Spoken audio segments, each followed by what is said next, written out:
Siddhartha. By Hermann Hesse. Chapter 1. The son of the Brahmin. In the shade of the house, in the sunshine of the riverbank near the boats, in the shade of the salwood forest, in the shade of the fig tree is where Siddhartha grew up. The handsome son of the Brahmin, the young falcon, together with his friend Govinda, son of a Brahmin. The sun tanned his light shoulders by the banks of the river when bathing, performing the sacred ablutions, the sacred offerings. In the mango grove, shade poured into his black eyes, when playing as a boy, when his mother sang, when the sacred offerings were made, when his father, the scholar, taught him. When the wise men talked.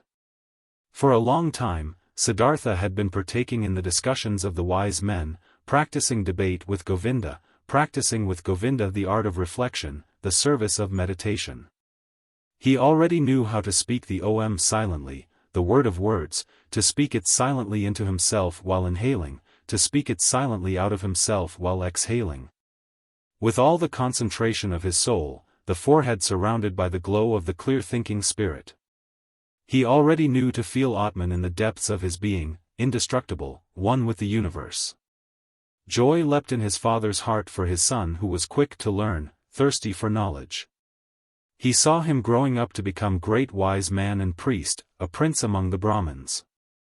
Bliss leapt in his mother's breast when she saw him walking, when she saw him sit down and get up, Siddhartha, strong, handsome, he who was walking on slender legs. Greeting her with perfect respect. Love touched the hearts of the Brahmins' young daughters when Siddhartha walked through the lanes of the town with the luminous forehead, with the eye of a king, with his slim hips. But more than all the others he was loved by Govinda, his friend, the son of a Brahmin. He loved Siddhartha's eye and sweet voice, he loved his walk and the perfect decency of his movements, he loved everything Siddhartha did and said, and what he loved most was his spirit. His transcendent, fiery thoughts, his ardent will, his high calling. Govinda knew, he would not become a common Brahmin, not a lazy official in charge of offerings, not a greedy merchant with magic spells, not a vain, vacuous speaker, not a mean, deceitful priest. And also not a decent, stupid sheep in the herd of the many. No, and he, Govinda, as well did not want to become one of those, not one of those tens of thousands of Brahmins. He wanted to follow Siddhartha, the beloved, the splendid. And in days to come, when Siddhartha would become a god, when he would join the glorious, then Govinda wanted to follow him as his friend, his companion, his servant, his spear carrier, his shadow. Siddhartha was thus loved by everyone. He was a source of joy for everybody, he was a delight for them all. But he, Siddhartha, was not a source of joy for himself, he found no delight in himself. Walking the rosy paths of the fig tree garden, sitting in the bluish shade of the grove of contemplation, washing his limbs daily in the bath of repentance. Sacrificing in the dim shade of the mango forest, his gestures of perfect decency, everyone's love and joy, he still lacked all joy in his heart. Dreams and restless thoughts came into his mind, flowing from the water of the river, sparkling from the stars of the night, melting from the beams of the sun. Dreams came to him and a restlessness of the soul, fuming from the sacrifices, breathing forth from the verses of the Rig Veda, being infused into him, drop by drop. From the teachings of the old Brahmins. Siddhartha had started to nurse discontent in himself, he had started to feel that the love of his father and the love of his mother, and also the love of his friend, Govinda, would not bring him joy for ever and ever, would not nurse him, feed him, satisfy him. He had started to suspect that his venerable father and his other teachers, that the wise Brahmins had already revealed to him the most and best of their wisdom. That they had already filled his expecting vessel with their richness, and the vessel was not full, the spirit was not content, the soul was not calm, the heart was not satisfied. The ablutions were good, but they were water, they did not wash off the sin, they did not heal the spirit's thirst, they did not relieve the fear in his heart. The sacrifices and the invocation of the gods were excellent, but was that all? Did the sacrifices give a happy fortune? And what about the gods? Was it really Prajapati who had created the world? Was it not the Atman, he, the only one, the singular one? Were the gods not creations, created like me and you, subject to time, mortal?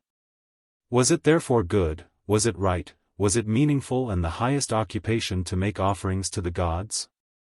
For whom else were offerings to be made, who else was to be worshipped but him, the only one, the Atman?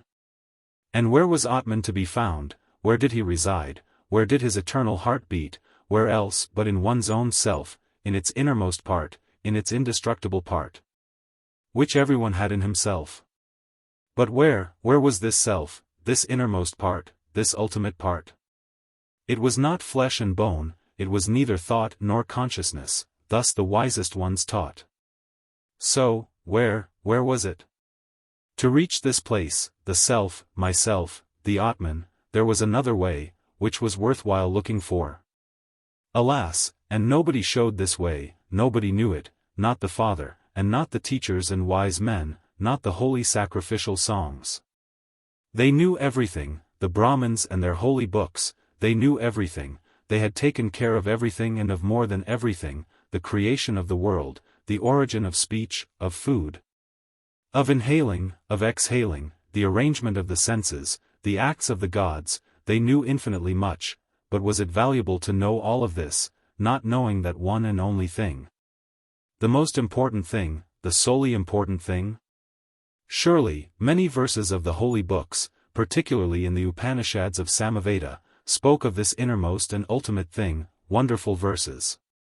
Your soul is the whole world was written there, and it was written that man in his sleep, in his deep sleep, would meet with his innermost part and would reside in the Atman. Marvelous wisdom was in these verses, all knowledge of the wisest ones had been collected here in magic words, pure as honey collected by bees.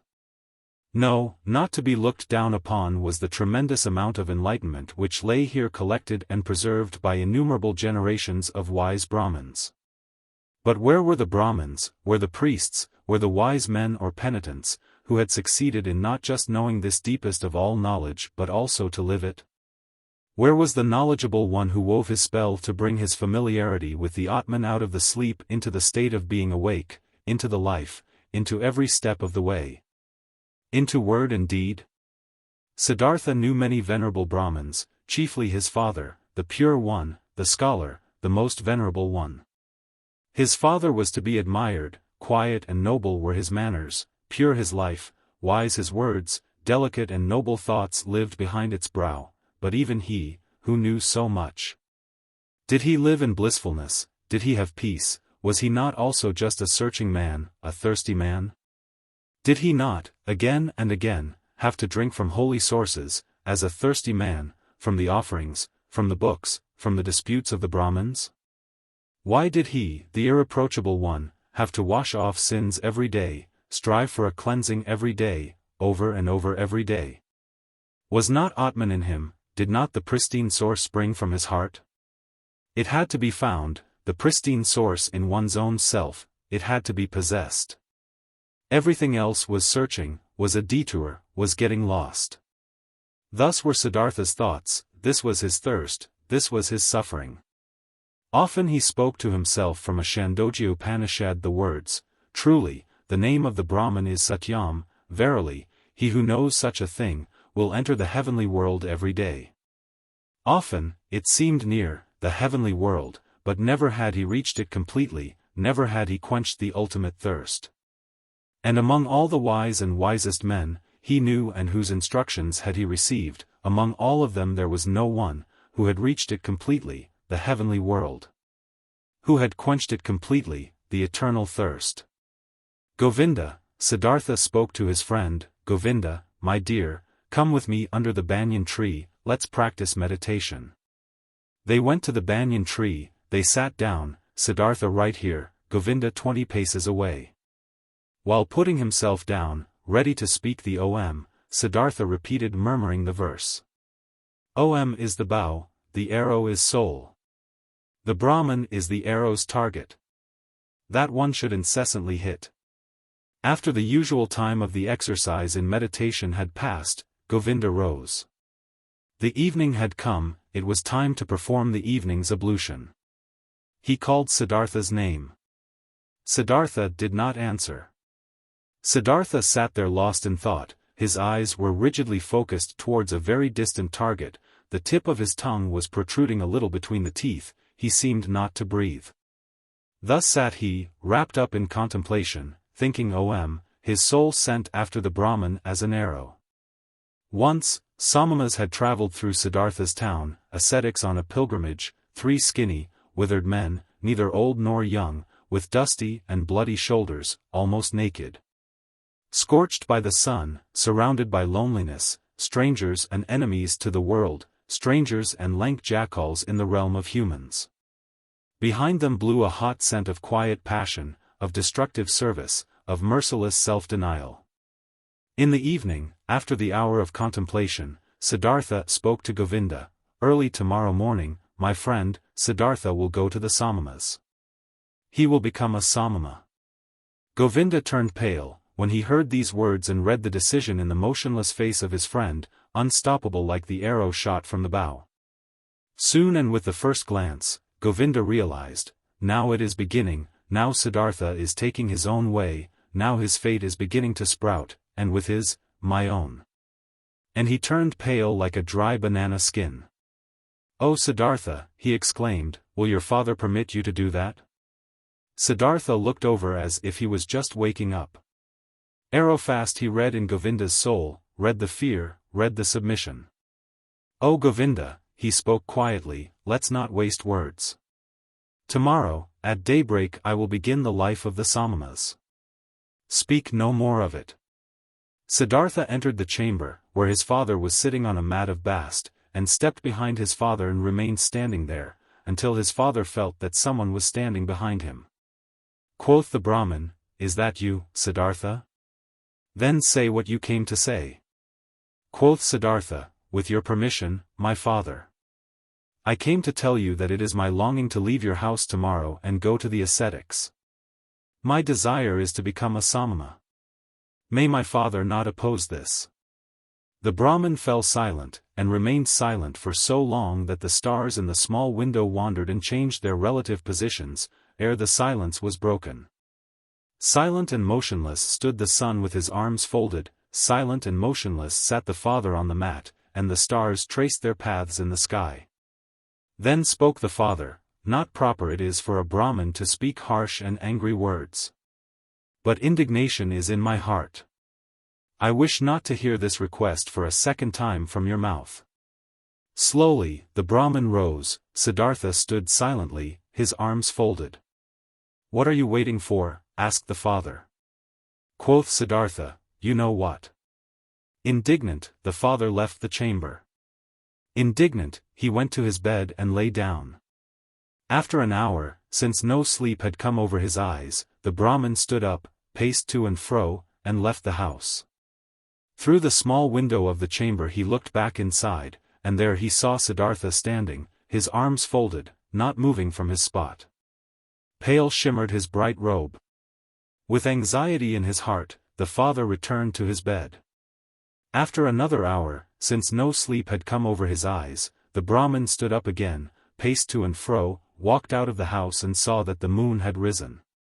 Through the window of the chamber he looked back inside, there stood Siddhartha, not moving from his spot, his arms folded, moonlight reflecting from his bare shins. With worry in his heart, the father went back to bed. And he came back after an hour, he came back after 2 hours, looked through the small window, saw Siddhartha standing, in the moonlight, by the light of the stars, in the darkness. And he came back hour after hour, silently, he looked into the chamber, saw him standing in the same place, filled his heart with anger, filled his heart with unrest, filled his heart with anguish.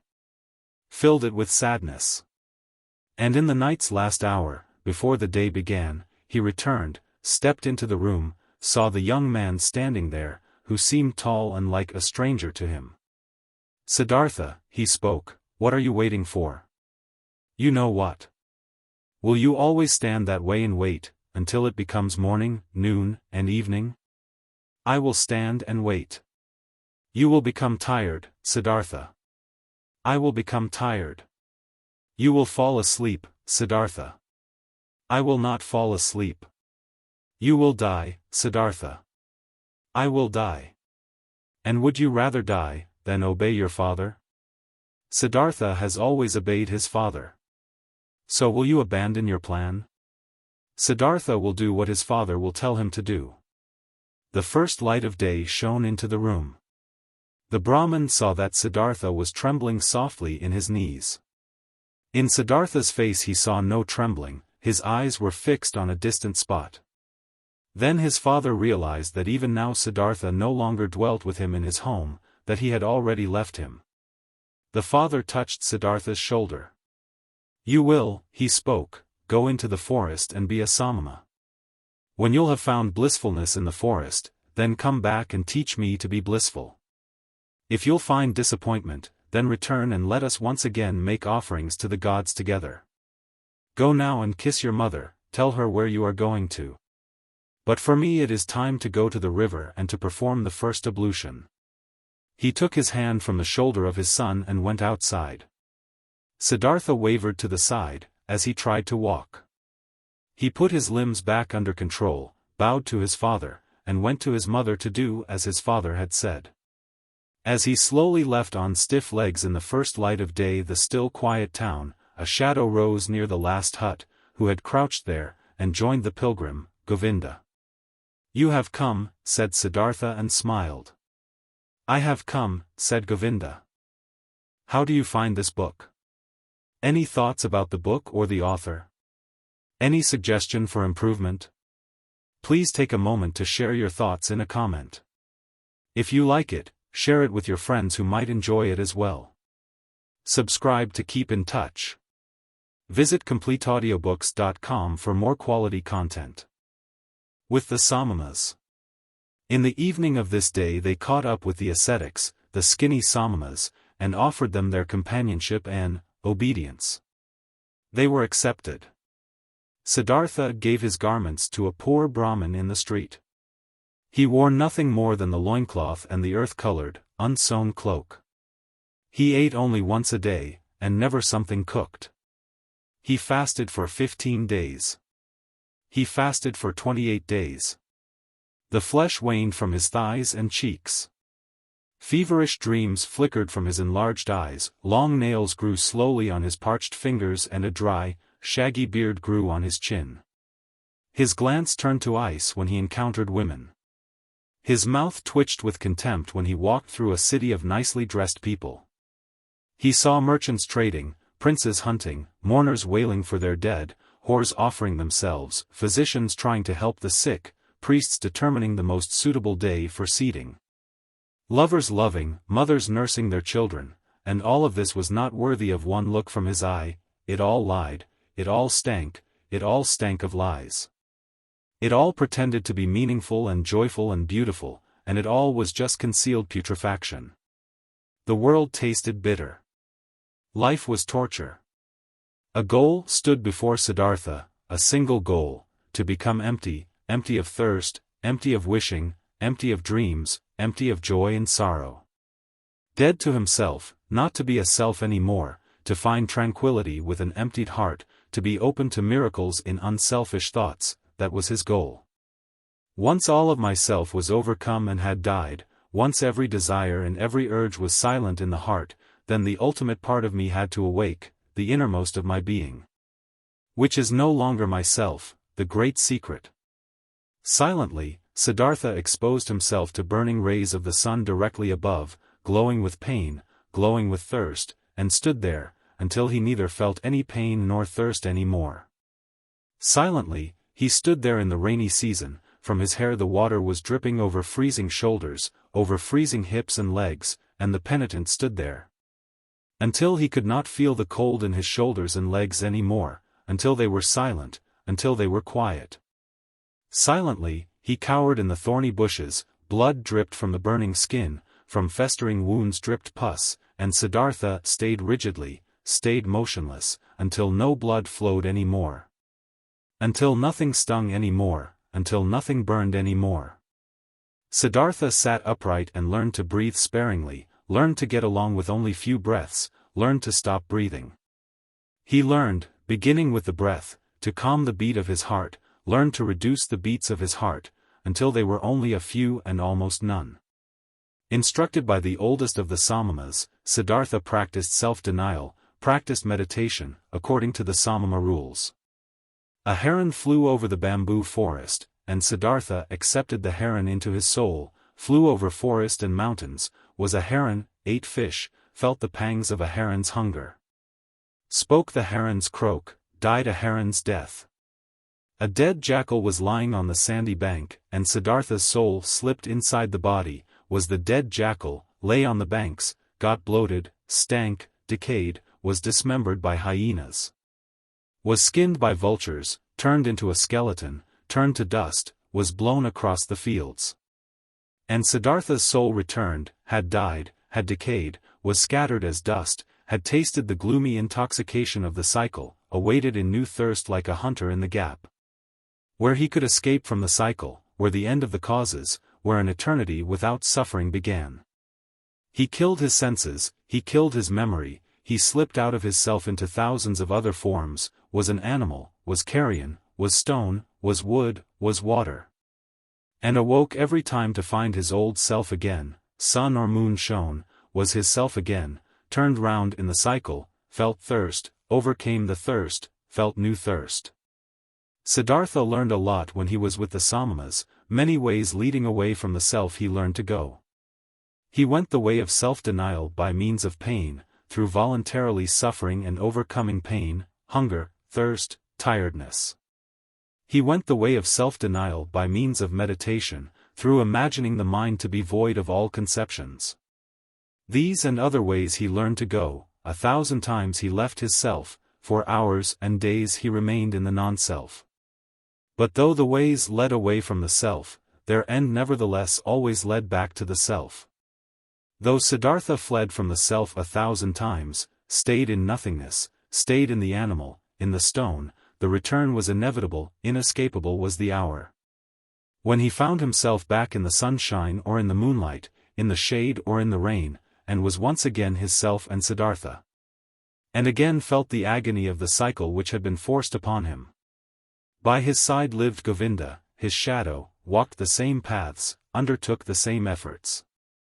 They rarely spoke to one another, than the service and the exercises required. Occasionally the two of them went through the villages, to beg for food for themselves and their teachers. How do you think, Govinda, Siddhartha spoke one day while begging this way, how do you think did we progress? Did we reach any goals? Govinda answered, we have learned, and will continue learning. You'll be a great Samana, Siddhartha. Quickly, you've learned every exercise, often the old Samanas have admired you. One day, you'll be a holy man, O Siddhartha. Quoth Siddhartha, I can't help but feel that it is not like this, my friend. What I've learned, being among the Samanas, up to this day, this, O Govinda, I could have learned more quickly and by simpler means. In every tavern of that part of a town where the whorehouses are, my friend, among carters and gamblers I could have learned it. Quoth Govinda, Siddhartha is putting me on. How could you have learned meditation, holding your breath, insensitivity against hunger and pain there among these wretched people? And Siddhartha said quietly, as if he was talking to himself, what is meditation? What is leaving one's body? What is fasting? What is holding one's breath? It is fleeing from the self, it is a short escape of the agony of being a self, it is a short numbing of the senses against the pain and the pointlessness of life. The same escape, the same short numbing is what the driver of an ox cart finds in the inn, drinking a few bowls of rice wine or fermented coconut milk. Then he won't feel his self any more, then he won't feel the pains of life any more, then he finds a short numbing of the senses. When he falls asleep over his bowl of rice wine, he'll find the same what Siddhartha and Govinda find when they escape their bodies through long exercises, staying in the non-self. This is how it is, O Govinda. Quoth Govinda, you say so, O friend, and yet you know that Siddhartha is no driver of an ox cart and a Samana is no drunkard. It's true that a drinker numbs his senses, it's true that he briefly escapes and rests, but he'll return from the delusion, finds everything to be unchanged, has not become wiser. Has gathered no enlightenment, has not risen several steps. And Siddhartha spoke with a smile, I do not know, I've never been a drunkard. But that I, Siddhartha, find only a short numbing of the senses in my exercises and meditations, and that I am just as far removed from wisdom, from salvation, as a child in the mother's womb. This I know, O Govinda, this I know. And once again, another time, when Siddhartha left the forest together with Govinda, to beg for some food in the village for their brothers and teachers. Siddhartha began to speak and said, What now, O Govinda, might we be on the right path? Might we get closer to enlightenment? Might we get closer to salvation? Or do we perhaps live in a circle, we, who have thought we were escaping the cycle? Quoth Govinda, We have learned a lot, Siddhartha, there is still much to learn. We are not going around in circles, we are moving up, the circle is a spiral, we have already ascended many a level. Siddhartha answered, How old, would you think, is our oldest Samana, our venerable teacher? Quoth Govinda, Our oldest one might be about 60 years of age. And Siddhartha, he has lived for 60 years and has not reached the nirvana. He'll turn 70 and 80, and you and me, we will grow just as old and will do our exercises, and will fast, and will meditate. But we will not reach the nirvana, he won't and we won't. O Govinda, I believe out of all the Samanas out there, perhaps not a single one, will reach the nirvana. We find comfort, we find numbness, we learn feats, to deceive others. But the most important thing, the path of paths, we will not find. If you only, spoke Govinda, wouldn't speak such terrible words, Siddhartha. How could it be that among so many learned men, among so many Brahmins, among so many austere and venerable Samanas, among so many who are searching, so many who are eagerly trying, so many holy men, no one will find the path of paths?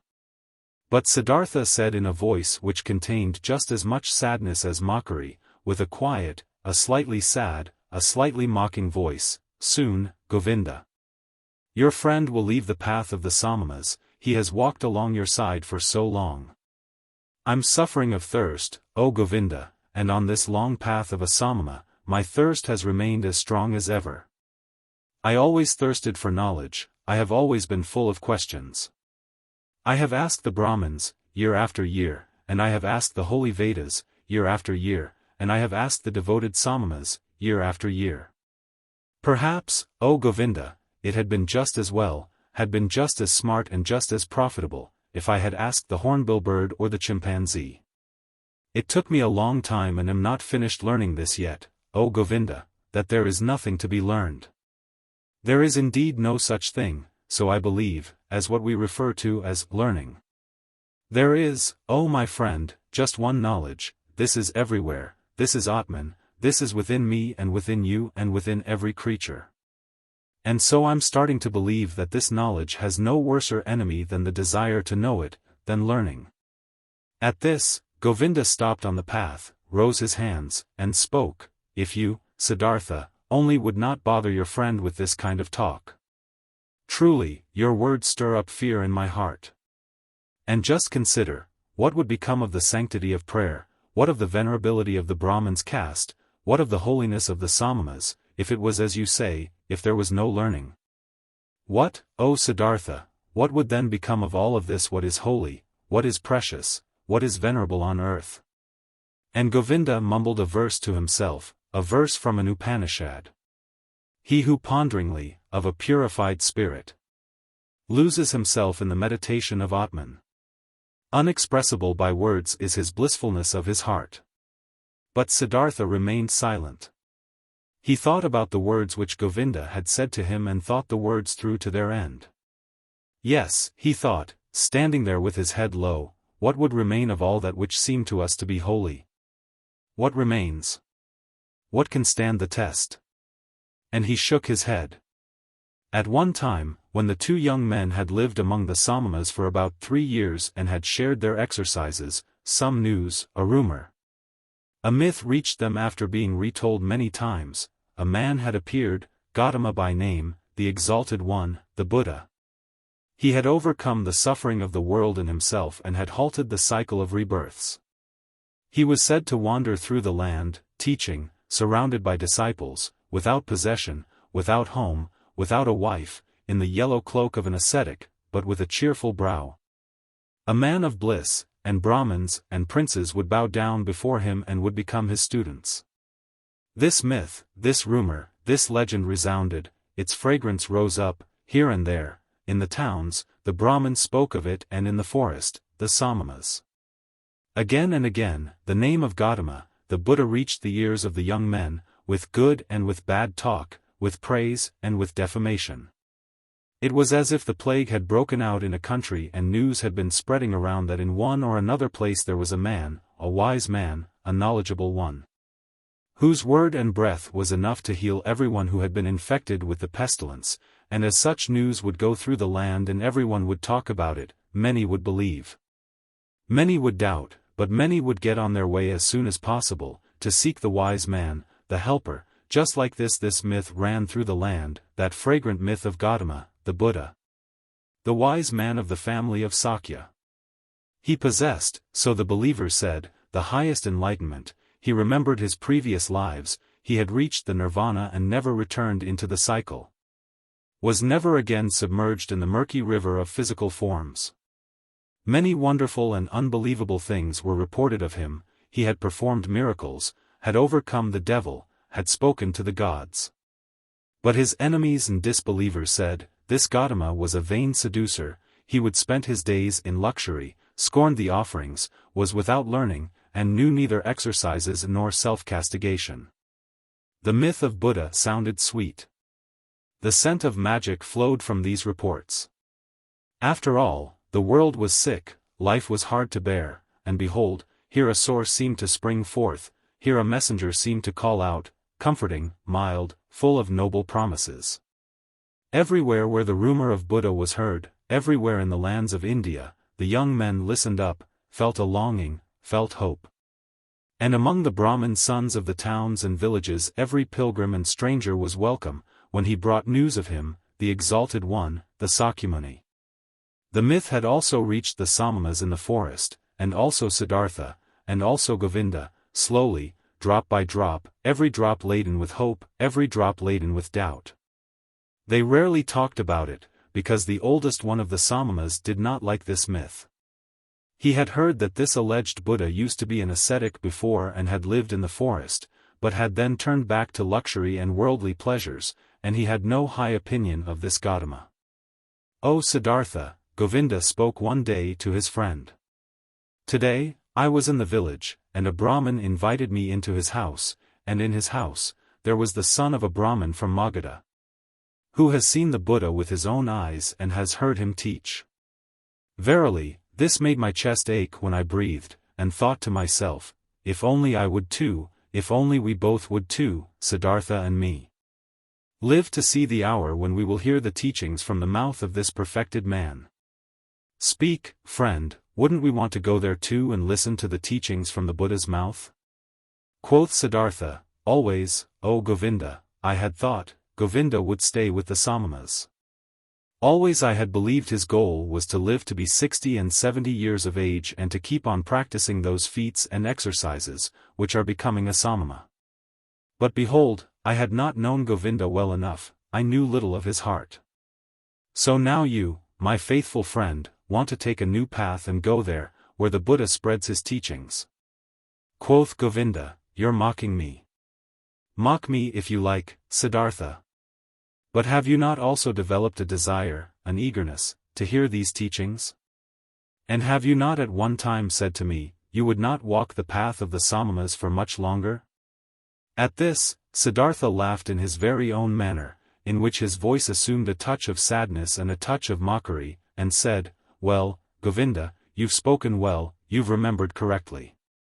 If you only remembered the other thing as well, you've heard from me, which is that I have grown distrustful and tired against teachings and learning, and that my faith in words, which are brought to us by teachers, is small.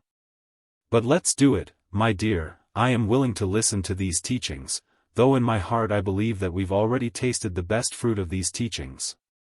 Quoth Govinda, your willingness delights my heart. But tell me, how should this be possible? How should the Gotama's teachings, even before we have heard them, have already revealed their best fruit to us? Quoth Siddhartha, let us eat this fruit and wait for the rest, O Govinda. But this fruit, which we already now receive thanks to the Gotama, consisted in him calling us away from the Samanas. Whether he has also other and better things to give us, O friend, let us await with calm hearts. On this very same day, Siddhartha informed the oldest one of the Samanas of his decision, that he wanted to leave him. He informed the oldest one with all the courtesy and modesty becoming to a younger one and a student.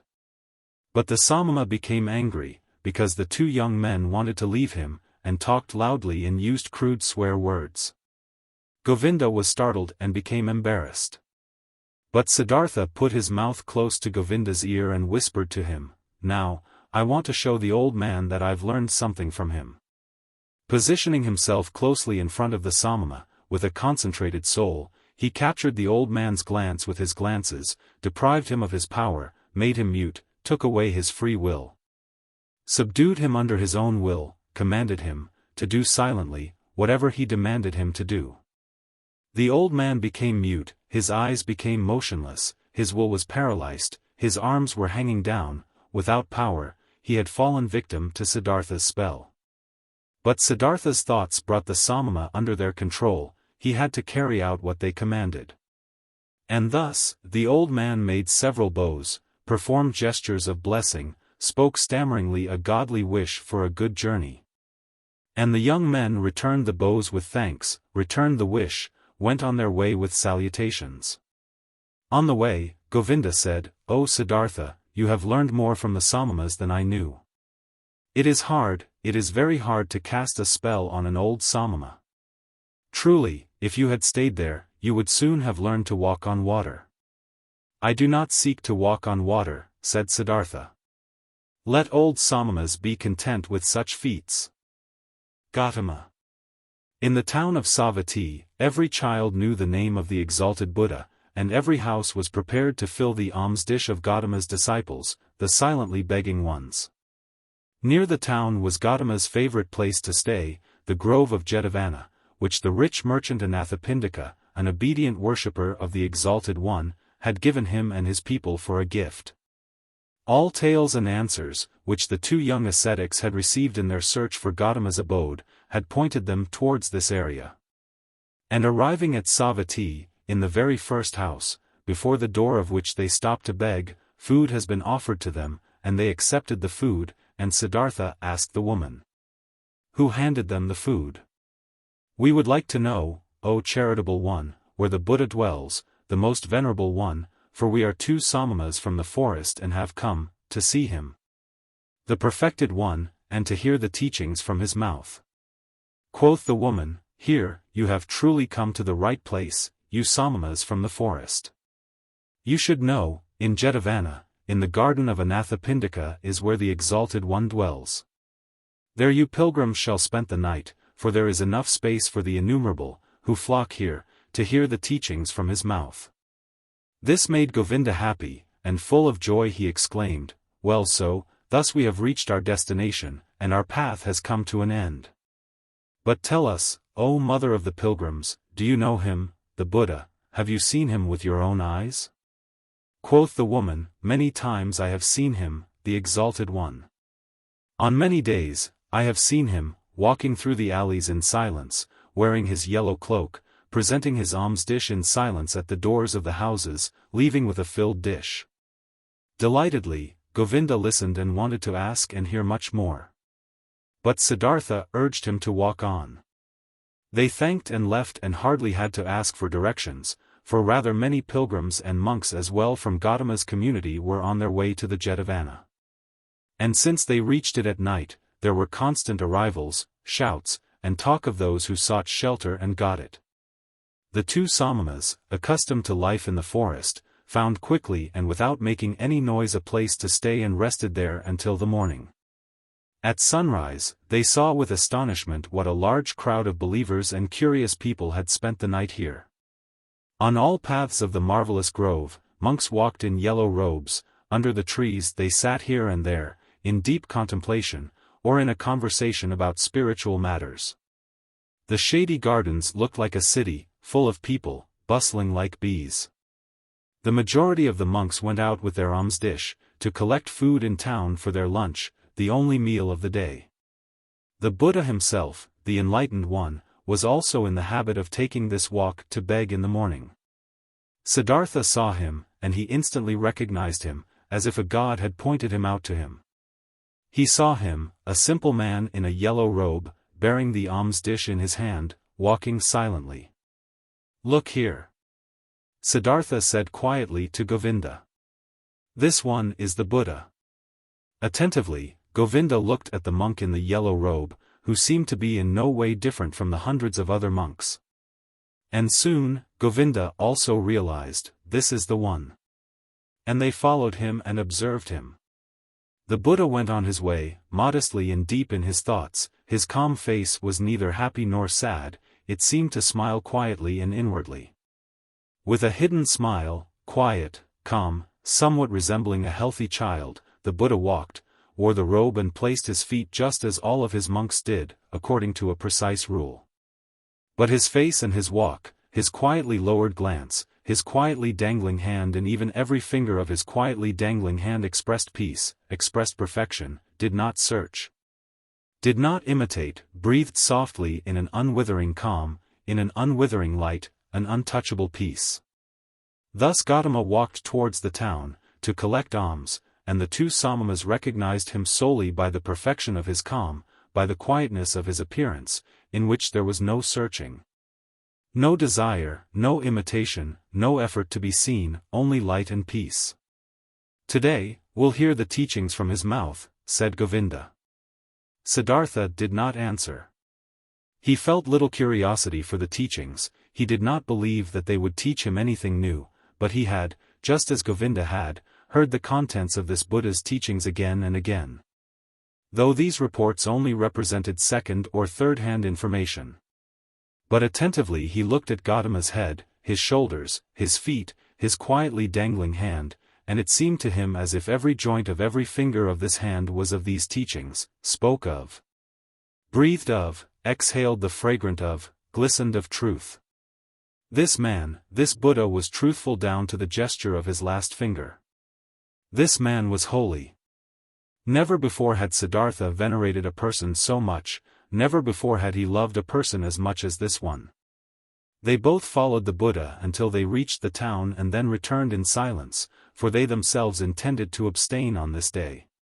They saw Gotama returning, what he ate could not even have satisfied a bird's appetite, and they saw him retiring into the shade of the mango trees. But in the evening, when the heat cooled down and everyone in the camp started to bustle about and gathered around, they heard the Buddha teaching. They heard his voice, and it was also perfected, was of perfect calmness, was full of peace. Gotama taught the teachings of suffering, of the origin of suffering, of the way to relieve suffering. Calmly and clearly his quiet speech flowed on. Suffering was life, full of suffering was the world, but salvation from suffering had been found, salvation was obtained by him who would walk the path of the Buddha. With a soft, yet firm voice the Exalted One spoke, taught the four main doctrines, taught the eightfold path, patiently he went the usual path of the teachings, of the examples, of the repetitions. Brightly and quietly his voice hovered over the listeners, like a light, like a starry sky. When the Buddha, night had already fallen, ended his speech, many a pilgrim stepped forward and asked to be accepted into the community, sought refuge in the teachings. And Gotama accepted them by speaking, "You have heard the teachings well, it has come to you well. Thus join us and walk in holiness, to put an end to all suffering." Behold, then Govinda, the shy one, also stepped forward and spoke, "I also take my refuge in the Exalted One and his teachings." And he asked to be accepted into the community of his disciples and was accepted. Right afterwards, when the Buddha had retired for the night, Govinda turned to Siddhartha and spoke eagerly, "Siddhartha, it is not my place to scold you. We have both heard the Exalted One, we have both perceived the teachings. Govinda has heard the teachings, he has taken refuge in it. But you, my honored friend, don't you also want to walk the path of salvation? Would you want to hesitate? Do you want to wait any longer? Siddhartha awakened as if he had been asleep, when he heard Govinda's words. For a long time, he looked into Govinda's face.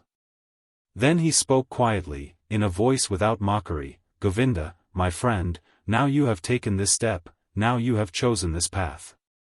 Always, O Govinda, you've been my friend, you've always walked one step behind me. Often I have thought, won't Govinda for once also take a step by himself, without me, out of his own soul? Behold, now you've turned into a man and are choosing your path for yourself. I wish that you would go it up to its end, O my friend, that you shall find salvation. Govinda, not completely understanding it yet, repeated his question in an impatient tone. Speak up, I beg you, my dear. Tell me, since it could not be any other way, that you also, my learned friend, will take your refuge with the exalted Buddha. Siddhartha placed his hand on Govinda's shoulder. You failed to hear my good wish for you, O Govinda. I'm repeating it, I wish that you would go this path up to its end, that you shall find salvation. In this moment, Govinda realized that his friend had left him, and he started to weep. Siddhartha, he exclaimed lamentingly. Siddhartha kindly spoke to him, don't forget, Govinda, that you are now one of the Samanas of the Buddha. You have renounced your home and your parents, renounced your birth and possessions, renounced your free will, renounced all friendship. This is what the teachings require, this is what the Exalted One wants. This is what you wanted for yourself. Tomorrow, O Govinda, I'll leave you. For a long time, the friends continued walking in the grove, for a long time, they lay there and found no sleep. And over again, Govinda urged his friend, he should tell him why he would not want to seek refuge in Gotama's teachings, what fault he would find in these teachings. But Siddhartha turned him away every time and said, Be content, Govinda. Very good are the teachings of the Exalted One, how could I find a fault in them? Very early in the morning, a follower of Buddha, one of his oldest monks, went through the garden and called all those to him who had as novices taken their refuge in the teachings, to dress them up in the yellow robe and to instruct them in the first teachings and duties of their position. Then Govinda broke loose, embraced once again his childhood friend and left with the novices. But Siddhartha walked through the grove, lost in thought. Then he happened to meet Gotama, the Exalted One, and when he greeted him with respect and the Buddha's glance was so full of kindness and calm, the young man summoned his courage and asked the Venerable One for the permission to talk to him. Silently the Exalted One nodded his approval. Quoth Siddhartha, Yesterday, O Exalted One, I had been privileged to hear your wondrous teachings. Together with my friend, I had come from afar, to hear your teachings. And now my friend is going to stay with your people, he has taken his refuge with you. But I will again start on my pilgrimage. As you please, the Venerable One spoke politely.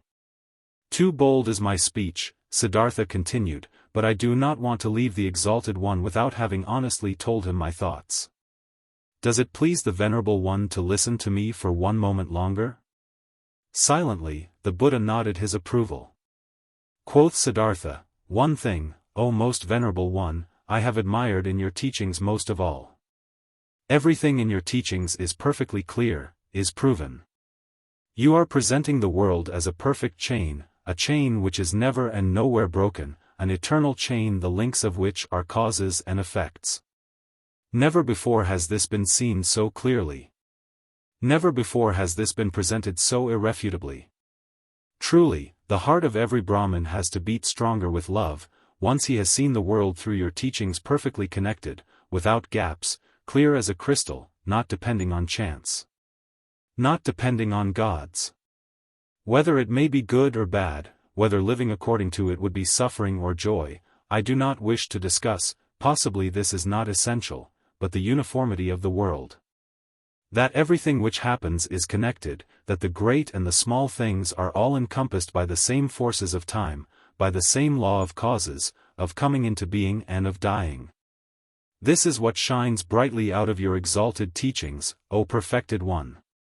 But according to your very own teachings, this unity and necessary sequence of all things is nevertheless broken in one place. Through a small gap, this world of unity is invaded by something alien.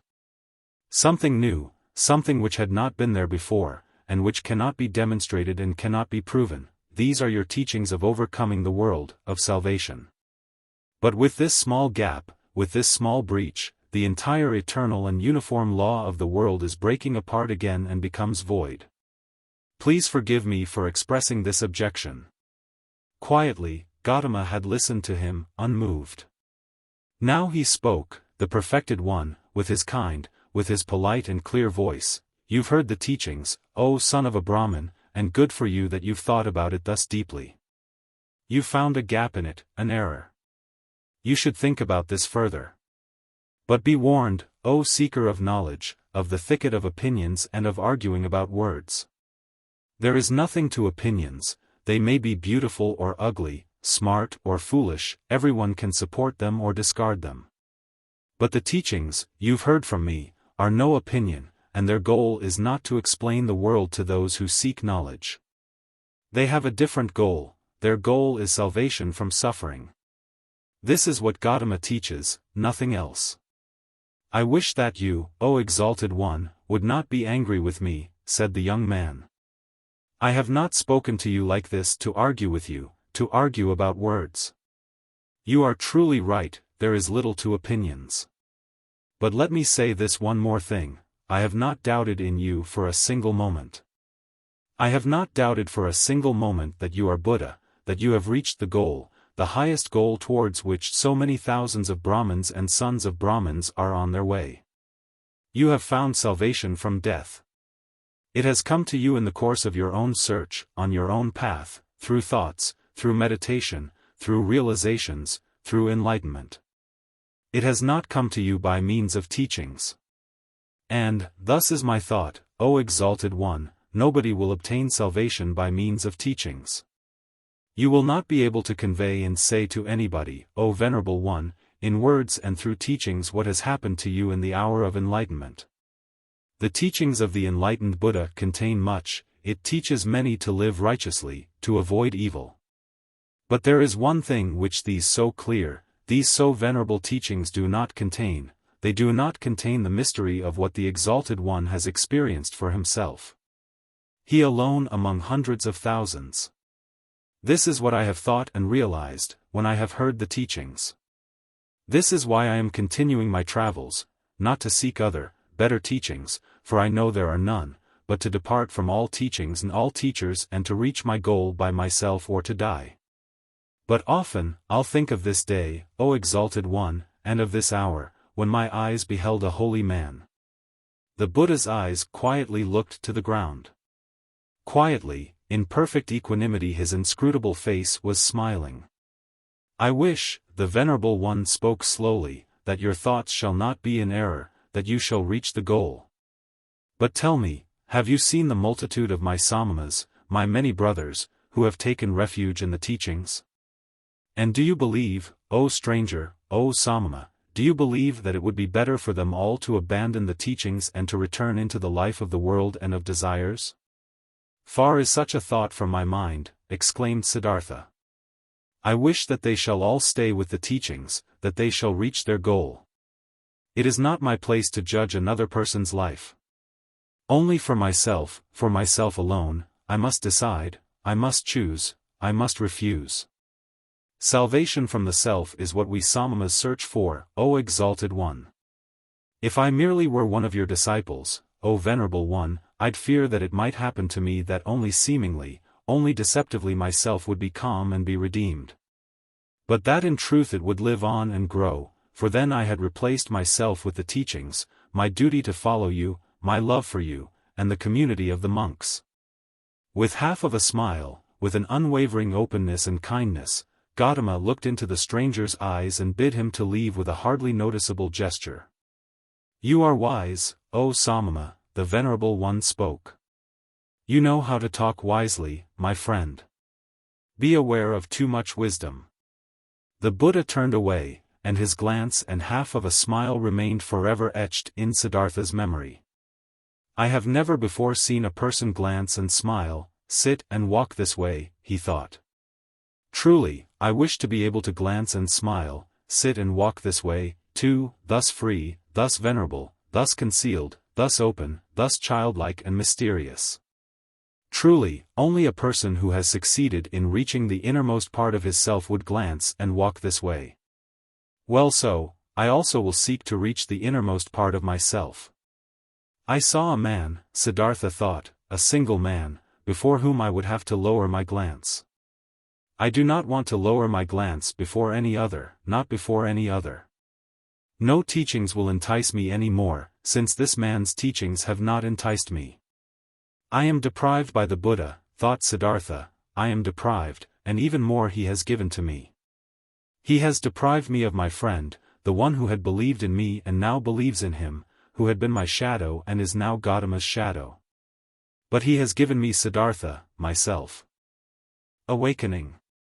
When Siddhartha left the grove, where the Buddha, the perfected one, stayed behind, where Govinda stayed behind. Then he felt that in this grove his past life also stayed behind and parted from him. He pondered about this sensation, which filled him completely, as he was slowly walking along.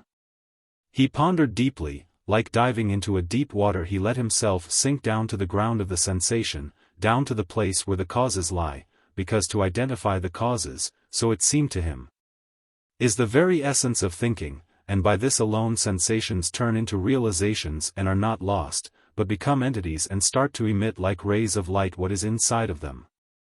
Slowly walking along, Siddhartha pondered. He realized that he was no youth anymore, but had turned into a man. He realized that one thing had left him, as a snake is left by its old skin, that one thing no longer existed in him, which had accompanied him throughout his youth and used to be a part of him, the wish to have teachers and to listen to teachings. He had also left the last teacher who had appeared on his path, even him, the highest and wisest teacher, the most holy one, Buddha, he had left him, had to part with him. Was not able to accept his teachings. Slower, he walked along in his thoughts and asked himself, but what is this, what you have sought to learn from teachings and from teachers, and what they, who have taught you much, were still unable to teach you? And he found, it was the self, the purpose and essence of which I sought to learn. It was the self, I wanted to free myself from, which I sought to overcome. But I was not able to overcome it, could only deceive it, could only flee from it, only hide from it. Truly, no thing in this world has kept my thoughts thus busy, as this my very own self, this mystery of me being alive, of me being one and being separated and isolated from all others. Of me being Siddhartha. And there is no thing in this world I know less about than about me, about Siddhartha. Having been pondering while slowly walking along, he now stopped as these thoughts caught hold of him, and right away another thought sprang forth from these, a new thought. Which was, that I know nothing about myself, that Siddhartha has remained thus alien and unknown to me, stems from one cause, a single cause, I was afraid of myself, I was fleeing from myself. I searched Atman, I searched Brahmin, I was willing to dissect myself and peel off all of its layers, to find the core of all peels in its unknown interior, the Atman, life, the divine part. The ultimate part. But I have lost myself in the process. Siddhartha opened his eyes and looked around, a smile filled his face and a feeling of awakening from long dreams flowed through him from his head down to his toes. And it was not long before he walked again, walked quickly like a man who knows what he has got to do. Oh, he thought, taking a deep breath, now I would not let Siddhartha escape from me again. No longer, I want to begin my thoughts and my life with Atman and with the suffering of the world. I do not want to kill and dissect myself any longer, to find a secret behind the ruins. Neither Yogaveda shall teach me any more, nor Atharvaveda, nor the ascetics, nor any kind of teachings. I want to learn from myself, want to be my student, want to get to know myself, the secret of Siddhartha. He looked around, as if he was seeing the world for the first time. Beautiful was the world, colorful was the world, strange and mysterious was the world. Here was blue, here was yellow, here was green, the sky and the river flowed, the forest and the mountains were rigid, all of it was beautiful, all of it was mysterious and magical. And in its midst was he, Siddhartha, the awakening one, on the path to himself.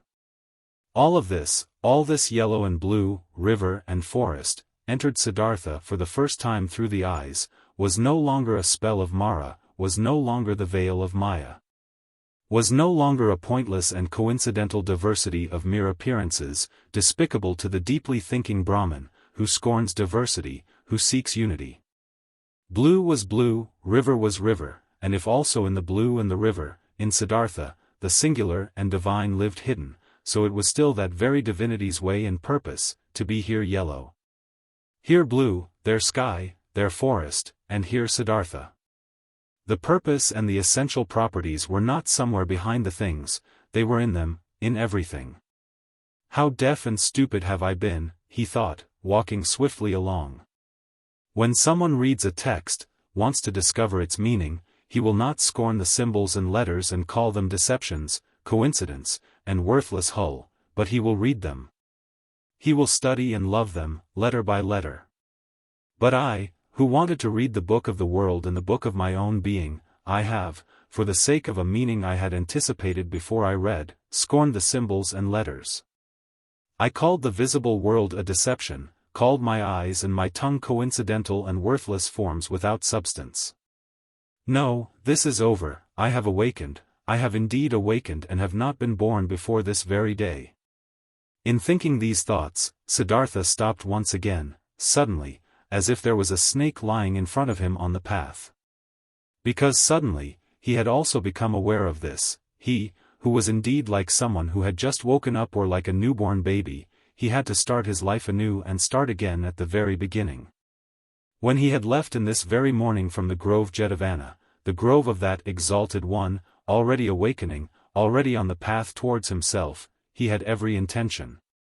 Regarded as natural and took for granted, that he, after years as an ascetic, would return to his home and his father.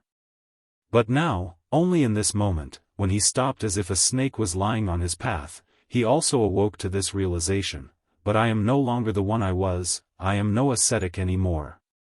I am not a priest any more, I am no Brahmin any more. Whatever should I do at home and at my father's place? Study? Make offerings? Practice meditation? But all this is over, all of this is no longer alongside my path. Motionless, Siddhartha remained standing there, and for the time of one moment and breath, his heart felt cold, he felt a cold in his chest, as a small animal, a bird or a rabbit, would when seeing how alone he was. For many years, he had been without home and had felt nothing. Now, he felt it. Still, even in the deepest meditation, he had been his father's son, had been a Brahmin, of a high caste, a cleric. Now, he was nothing but Siddhartha, the awoken one, nothing else was left.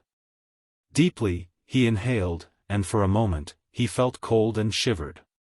Nobody was thus alone as he was. There was no nobleman who did not belong to the noblemen, no worker that did not belong to the workers, and found refuge with them, shared their life, spoke their language. No Brahmin who would not be regarded as Brahmins and lived with them, no ascetic who would not find his refuge in the caste of the Samanas. And even the most forlorn hermit in the forest was not just one and alone, he was also surrounded by a place he belonged to, he also belonged to a caste, in which he was at home. Govinda had become a monk, and 1,000 monks were his brothers, wore the same robe as he, believed in his faith, spoke his language. But he, Siddhartha, where did he belong to? With whom would he share his life? Whose language would he speak?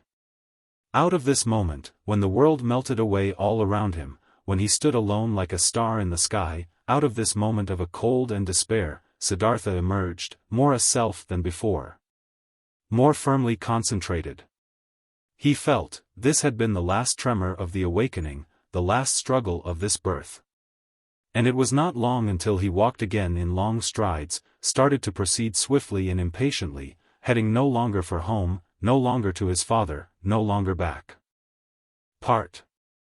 Chapter 2. Kamala.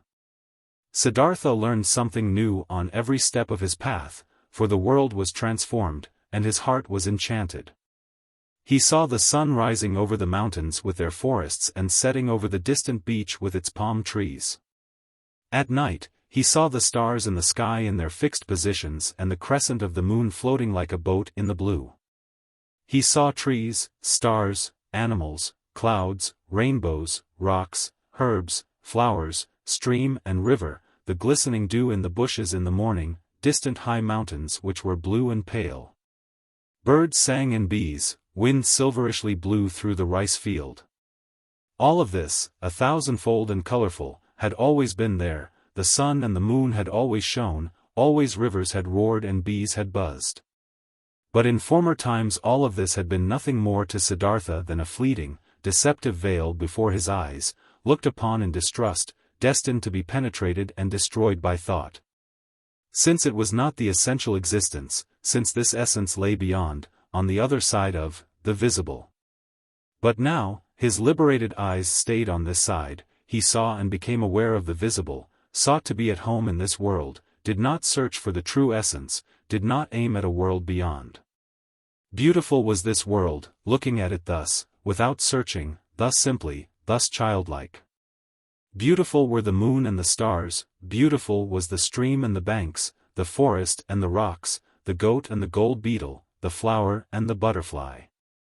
Beautiful and lovely it was, thus to walk through the world, thus childlike, thus awoken, thus open to what is near, thus without distrust.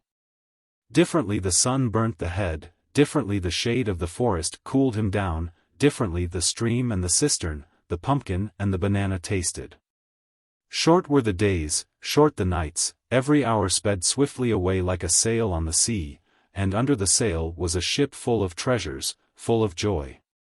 Siddhartha saw a group of apes moving through the high canopy of the forest, high in the branches, and heard their savage, greedy song. Siddhartha saw a male sheep following a female one and mating with her. In a lake of reeds, he saw the pike hungrily hunting for its dinner.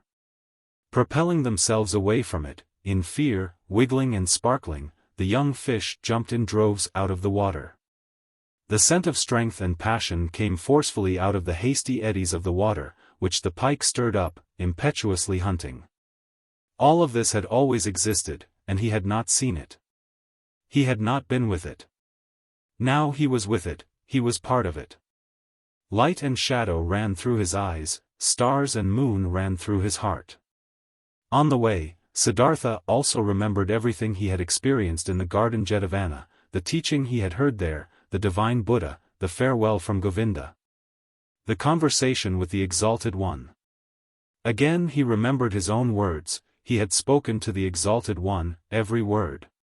And with astonishment he became aware of the fact that there he had said things which he had not really known yet at this time. What he had said to Gotama, the Buddha's, treasure and secret was not the teachings, but the unexpressible and not teachable. Which he had experienced in the hour of his enlightenment, it was nothing but this very thing which he had now gone to experience, what he now began to experience. Now, he had to experience his self. It is true that he had already known for a long time that his self was Atman, in its essence bearing the same eternal characteristics as Brahman. But he had never really found this self, because he had wanted to capture it in the net of thought. With the body definitely not being the self, and not the spectacle of the senses, so it also was not the thought, not the rational mind, not the learned wisdom. Not the learned ability to draw conclusions and to develop previous thoughts into new ones. No, this world of thought was also still on this side, and nothing could be achieved by killing the random self of the senses. If the random self of thoughts and learned knowledge was fattened on the other hand. Both, the thoughts as well as the senses, were pretty things, the ultimate meaning was hidden behind both of them, both had to be listened to, both had to be played with.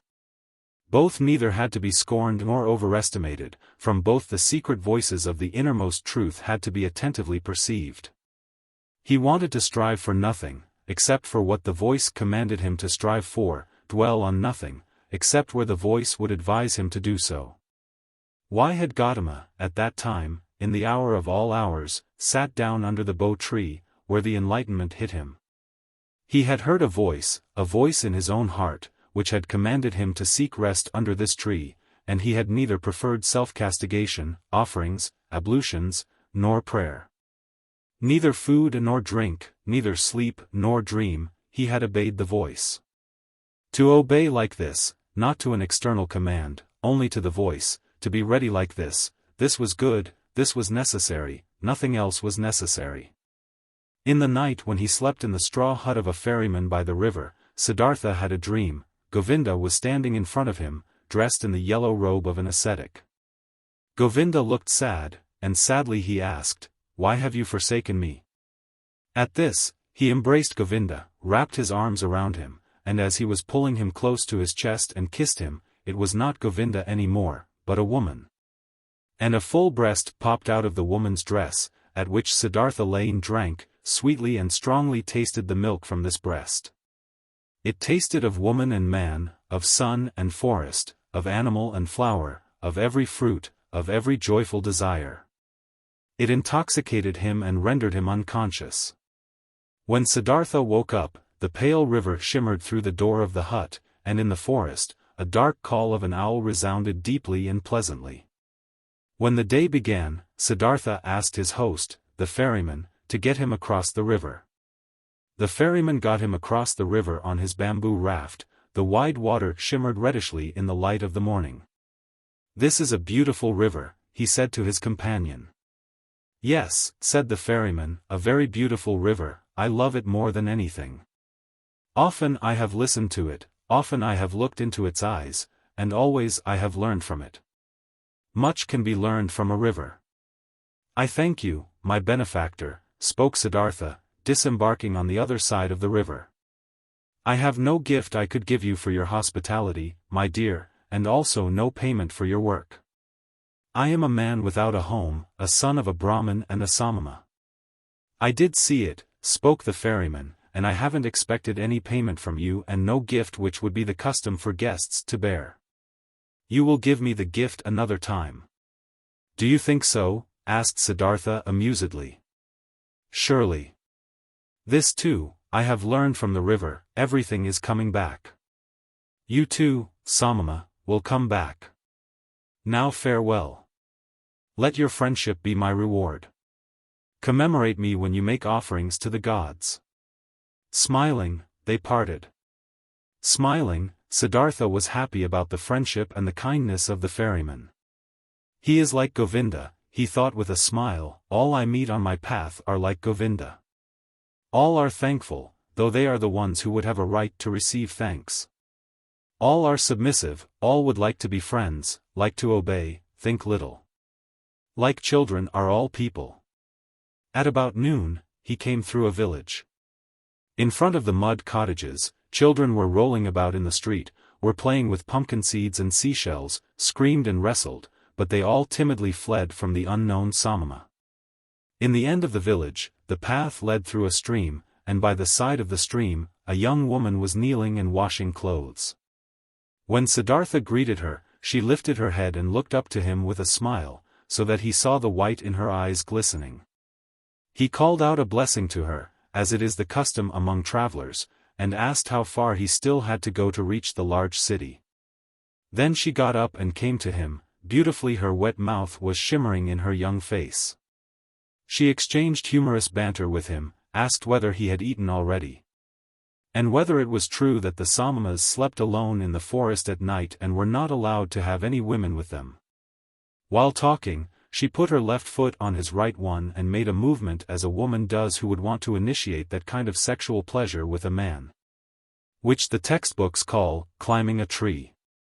Siddhartha felt his blood heating up, and since in this moment he had to think of his dream again, he bent slightly down to the woman and kissed with his lips the brown nipple of her breast.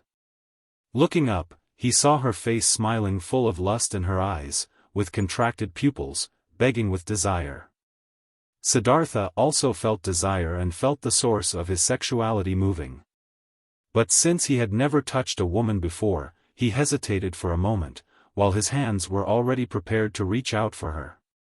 And in this moment he heard, shuddering with awe, the voice of his innermost self, and this voice said, "No."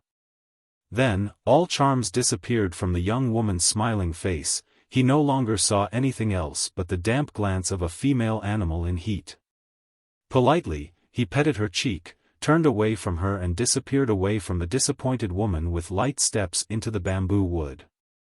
On this day, he reached the large city before the evening, and was happy, for he felt the need to be among people. For a long time, he had lived in the forests, and the straw hut of the ferryman, in which he had slept that night, had been the first roof for a long time he has had over his head. Before the city, in a beautifully fenced grove, the traveler came across a small group of servants, both male and female, carrying baskets. In their midst, carried by 4 servants in an ornamental sedan chair, sat a woman, the mistress, on red pillows under a colorful canopy. Siddhartha stopped at the entrance to the pleasure garden and watched the parade, saw the servants, the maids, the baskets, saw the sedan chair and saw the lady in it. Under black hair, which towered high on her head, he saw a very fair, very delicate, very smart face, a bright red mouth like a freshly cracked fig. Eyebrows which were well tended and painted in a high arch, smart and watchful dark eyes, a clear, tall neck rising from a green and golden garment, resting fair hands, long and thin, with wide golden bracelets over the wrists. Siddhartha saw how beautiful she was, and his heart rejoiced. He bowed deeply, when the sedan chair came closer, and straightening up again, he looked at the fair, charming face, read for a moment in the smart eyes with the high arcs above. Breathed in a slight fragrance he did not recognize. With a smile, the beautiful women nodded for a moment and disappeared into the grove, and then the servant as well. Thus I am entering this city, Siddhartha thought, with a charming omen. He instantly felt drawn into the grove, but he thought about it, and only now he became aware of how the servants and maids had looked at him at the entrance, how despicable, how distrustful, how rejecting. I am still a Samana, he thought, I am still an ascetic and beggar. I must not remain like this, I will not be able to enter the grove like this. And he laughed. The next person who came along this path he asked about the grove and for the name of the woman, and was told that this was the grove of Kamala, the famous courtesan, and that, aside from the grove, she owned a house in the city. Then, he entered the city. Now he had a goal. Pursuing his goal, he allowed the city to suck him in, drifted through the flow of the streets, stood still on the squares, rested on the stairs of stone by the river. When the evening came, he made friends with Barber's assistant, whom he had seen working in the shade of an arch in a building, whom he found again praying in a temple of Vishnu, whom he told about stories of Vishnu and the Lakshmi. Among the boats by the river, he slept this night, and early in the morning, before the first customers came into his shop, he had the barber's assistant shave his beard and cut his hair, comb his hair and anoint it with fine oil. Then he went to take his bath in the river. When, late in the afternoon, beautiful Kamala approached her grove in her sedan chair, Siddhartha was standing at the entrance, made a bow and received the courtesan's greeting. But that servant who walked at the very end of her train he motioned to him and asked him to inform his mistress that a young Brahmin would wish to talk to her. After a while the servant returned, asked Siddhartha to follow him, and conducted him without a word into a pavilion, where Kamala was lying on a couch, and left him alone with her. "Weren't you standing out there yesterday, greeting me?" asked Kamala. "It's true that I saw and greeted you yesterday.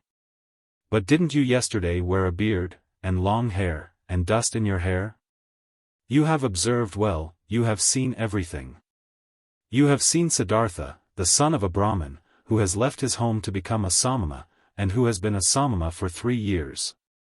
But now, I have left that path and came into this city, and the first one I met, even before I had entered the city, was you. To say this, I have come to you, O Kamala. You are the first woman whom Siddhartha is not addressing with his eyes turned to the ground. Never again I want to turn my eyes to the ground, when I'm coming across a beautiful woman." Kamala smiled, played with her fan of peacock's feathers, and asked, "And only to tell me this, Siddhartha has come to me?" To tell you this and to thank you for being so beautiful. And if it doesn't displease you, Kamala, I would like to ask you to be my friend and teacher, for I know nothing yet of that art which you have mastered in the highest degree." At this, Kamala laughed aloud. "Never before has this happened to me, my friend, that a Samana from the forest came to me and wanted to learn from me. Never before has this happened to me, that a Samana comes to me with long hair and an old, torn loincloth. Many young men come to me, and there are also sons of Brahmins among them, but they come in beautiful clothes, they come in fine shoes, they have perfume in their hair and money in their pouches. This is, O Samana, what the young men are like who come to me." Quoth Siddhartha, "Already I am starting to learn from you. Even yesterday, I was already learning. I have already taken off my beard, have combed my hair, have oil in my hair. There is little which is still missing in me, O excellent one, fine clothes, fine shoes, money in my pouch. You shall know, Siddhartha has set harder goals for himself than such trifles, and he has reached them. How shouldn't I reach that goal, which I have set for myself yesterday, to be your friend and to learn the joys of love from you? You'll see that I'll learn quickly, Kamala. I have already learned harder things than what you're supposed to teach me. And now let's get to it. You aren't satisfied with Siddhartha as he is, with oil in his hair, but without clothes, without shoes, without money?" Laughing, Kamala exclaimed, "No, my dear, he doesn't satisfy me yet. Clothes are what he must have, pretty clothes, and shoes, pretty shoes, and lots of money in his pouch, and gifts for Kamala. Do you know it now, Samana from the forest? Did you mark my words?" "Yes, I have marked your words," Siddhartha exclaimed. "How should I not mark words which are coming from such a mouth? Your mouth is like a freshly cracked fig, Kamala. My mouth is red and fresh as well, it will be a suitable match for yours, you'll see. But tell me, beautiful Kamala, aren't you at all afraid of the Samana from the forest, who has come to learn how to make love?" "Why should I be afraid of a Samana, a stupid Samana from the forest, who is coming from the jackals and doesn't even know yet what women are? Oh, he's strong, the Samana, and he isn't afraid of anything. He could force you, beautiful girl. He could kidnap you. He could hurt you. No, Samana, I am not afraid of that. Did any Samana or Brahmin ever fear that someone might come and grab him and steal his learning, and his religious devotion, and his depth of thought? No, for they are his very own, and he would only give away from those whatever he is willing to give and to whomever he is willing to give. Like this it is, precisely like this it is also with Kamala and with the pleasures of love. Beautiful and red is Kamala's mouth, but just try to kiss it against Kamala's will, and you will not obtain a single drop of sweetness from it, which knows how to give so many sweet things. You are learning easily, Siddhartha, thus you should also learn this. Love can be obtained by begging, buying, receiving it as a gift, finding it in the street, but it cannot be stolen. In this, you have come up with the wrong path. No, it would be a pity, if a pretty young man like you would want to tackle it in such a wrong manner." Siddhartha bowed with a smile. "It would be a pity, Kamala, you are so right. It would be such a great pity. No, I shall not lose a single drop of sweetness from your mouth, nor you from mine. So it is settled, Siddhartha will return, once he'll have what he still lacks, clothes, shoes, money. But speak, lovely Kamala, couldn't you still give me one small piece of advice?" "Advice? Why not? Who wouldn't like to give advice to a poor, ignorant Samana, who is coming from the jackals of the forest? Dear Kamala, thus advise me where I should go to, that I'll find these 3 things most quickly?" "Friend, many would like to know this. You must do what you've learned and ask for money, clothes, and shoes in return. There is no other way for a poor man to obtain money. What might you be able to do?" "I can think. I can wait. I can fast." "Nothing else?" "Nothing. But yes, I can also write poetry. Would you like to give me a kiss for a poem?" "I would like to, if I'll like your poem. What would be its title? Siddhartha spoke, after he had thought about it for a moment, these verses. Into her shady grove stepped the pretty Kamala. At the grove's entrance stood the brown Samana. Deeply, seeing the lotuses blossom, bowed that man, and smiling Kamala thanked. More lovely, thought the young man, than offerings for gods. More lovely is offering to pretty Kamala. Kamala loudly clapped her hands, so that the golden bracelets clanged. Beautiful are your verses, O brown Samana, and truly, I'm losing nothing when I give you a kiss for them. She beckoned him with her eyes. He tilted his head so that his face touched hers and placed his mouth on that mouth which was like a freshly cracked fig.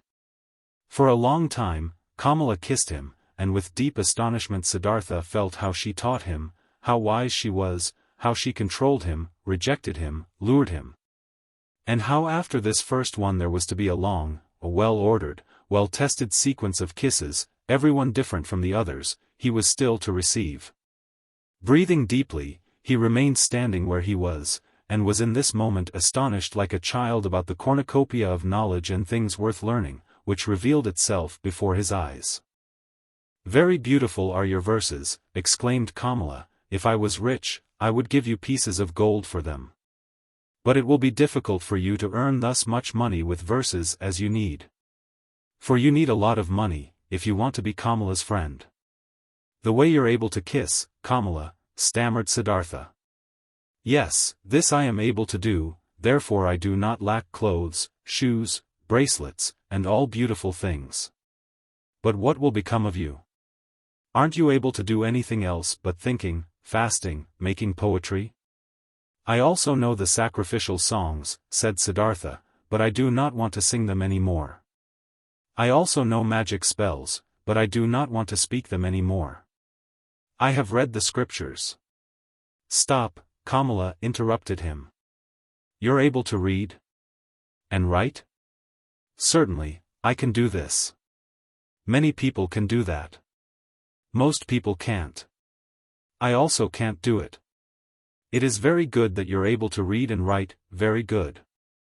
You will also still find use for the magic spells. In this moment, a maid came running in and whispered a message into her mistress's ear. There's a visitor for me, exclaimed Kamala. Hurry and get yourself away, Siddhartha, nobody may see you in here, remember that. Tomorrow, I'll see you again. But to the maid she gave the order to give the pious Brahmin white upper garments. Without fully understanding what was happening to him, Siddhartha found himself being dragged away by the maid, brought into a garden house avoiding the direct path. Being given upper garments as a gift, led into the bushes, and urgently admonished to get himself out of the grove as soon as possible without being seen. Contently, he did as he had been told. Being accustomed to the forest, he managed to get out of the grove and over the hedge without making a sound. Contently, he returned to the city, carrying the rolled-up garments under his arm. At the inn, where travelers stay, he positioned himself by the door. Without words he asked for food, without a word he accepted a piece of rice cake. Perhaps as soon as tomorrow, he thought, I will ask no one for food any more. Suddenly, pride flared up in him. He was no Samana any more, it was no longer becoming to him to beg. He gave the rice cake to a dog and remained without food. Simple is the life which people lead in this world here, thought Siddhartha. It presents no difficulties. Everything was difficult, toilsome, and ultimately hopeless, when I was still a Samana. Now, everything is easy, easy like that lessons in kissing, which Kamala is giving me. I need clothes and money, nothing else, this a small, near goals, they won't make a person lose any sleep. He had already discovered Kamala's house in the city long before, there he turned up the following day. Things are working out well, she called out to him. They are expecting you at Kamaswami's, he is the richest merchant of the city. If he'll like you, he'll accept you into his service. Be smart, brown Samana. I had others tell him about you. Be polite towards him, he is very powerful. But don't be too modest. I do not want you to become his servant, you shall become his equal, or else I won't be satisfied with you. Kamaswami is starting to get old and lazy. If he'll like you, he'll entrust you with a lot. Siddhartha thanked her and laughed, and when she found out that he had not eaten anything yesterday and today, she sent for bread and fruits and treated him to it. You've been lucky, she said when they parted, I'm opening one door after another for you. How come? Do you have a spell? Siddhartha said, yesterday, I told you I knew how to think, to wait, and to fast, but you thought this was of no use. But it is useful for many things, Kamala, you'll see. You'll see that the stupid Samanas are learning and able to do many pretty things in the forest, which the likes of you aren't capable of. The day before yesterday, I was still a shaggy beggar, as soon as yesterday I have kissed Kamala, and soon I'll be a merchant and have money and all those things you insist upon. Well yes, she admitted. But where would you be without me? What would you be, if Kamala wasn't helping you? Dear Kamala, said Siddhartha and straightened up to his full height, when I came to you into your grove, I did the first step. It was my resolution to learn love from this most beautiful woman.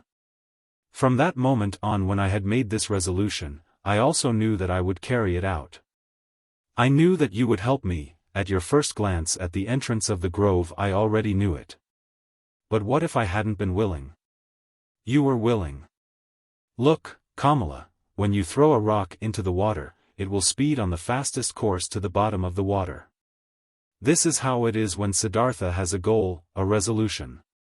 Siddhartha does nothing, he waits, he thinks, he fasts, but he passes through the things of the world like a rock through water, without doing anything, without stirring. He is drawn, he lets himself fall. His goal attracts him, because he doesn't let anything enter his soul which might oppose the goal. This is what Siddhartha has learned among the Samanas. This is what fools call magic and of which they think it would be affected by means of the demons. Nothing is affected by demons, there are no demons. Everyone can perform magic, everyone can reach his goals, if he is able to think, if he is able to wait, if he is able to fast. Kamala listened to him. She loved his voice, she loved the look from his eyes.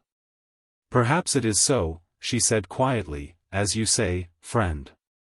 But perhaps it is also like this, that Siddhartha is a handsome man, that his glance pleases the women, that therefore good fortune is coming towards him. With one kiss, Siddhartha bid his farewell. I wish that it should be this way, my teacher, that my glance shall please you, that always good fortune shall come to me out of your direction. With the childlike people. Siddhartha went to Kamaswami the merchant, he was directed into a rich house, servants led him between precious carpets into a chamber, where he awaited the master of the house. Kamaswami entered, a swiftly, smoothly moving man with very grey hair, with very intelligent, cautious eyes, with a greedy mouth. Politely, the host and the guest greeted one another. I have been told, the merchant began, that you were a Brahmin, a learned man, but that you seek to be in the service of a merchant. Might you have become destitute, Brahmin, so that you seek to serve? No, said Siddhartha, I have not become destitute and have never been destitute. You should know that I'm coming from the Samanas, with whom I have lived for a long time. If you're coming from the Samanas, how could you be anything but destitute? Aren't the Samanas entirely without possessions? I am without possessions, said Siddhartha, if this is what you mean. Surely, I am without possessions. But I am so voluntarily, and therefore I am not destitute. But what are you planning to live off of, being without possessions? I haven't thought of this yet, sir.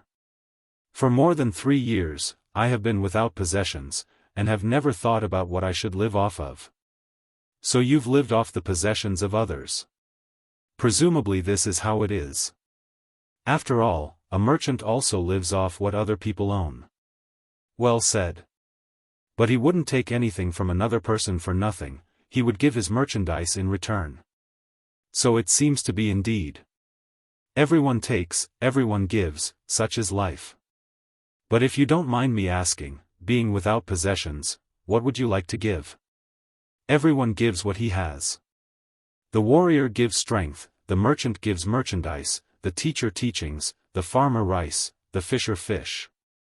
Yes indeed. And what is it now what you've got to give? What is it that you've learned, what you're able to do? I can think. I can wait. I can fast. That's everything? I believe that's everything. And what's the use of that? For example, the fasting, what is it good for? It is very good, sir. When a person has nothing to eat, fasting is the smartest thing he could do.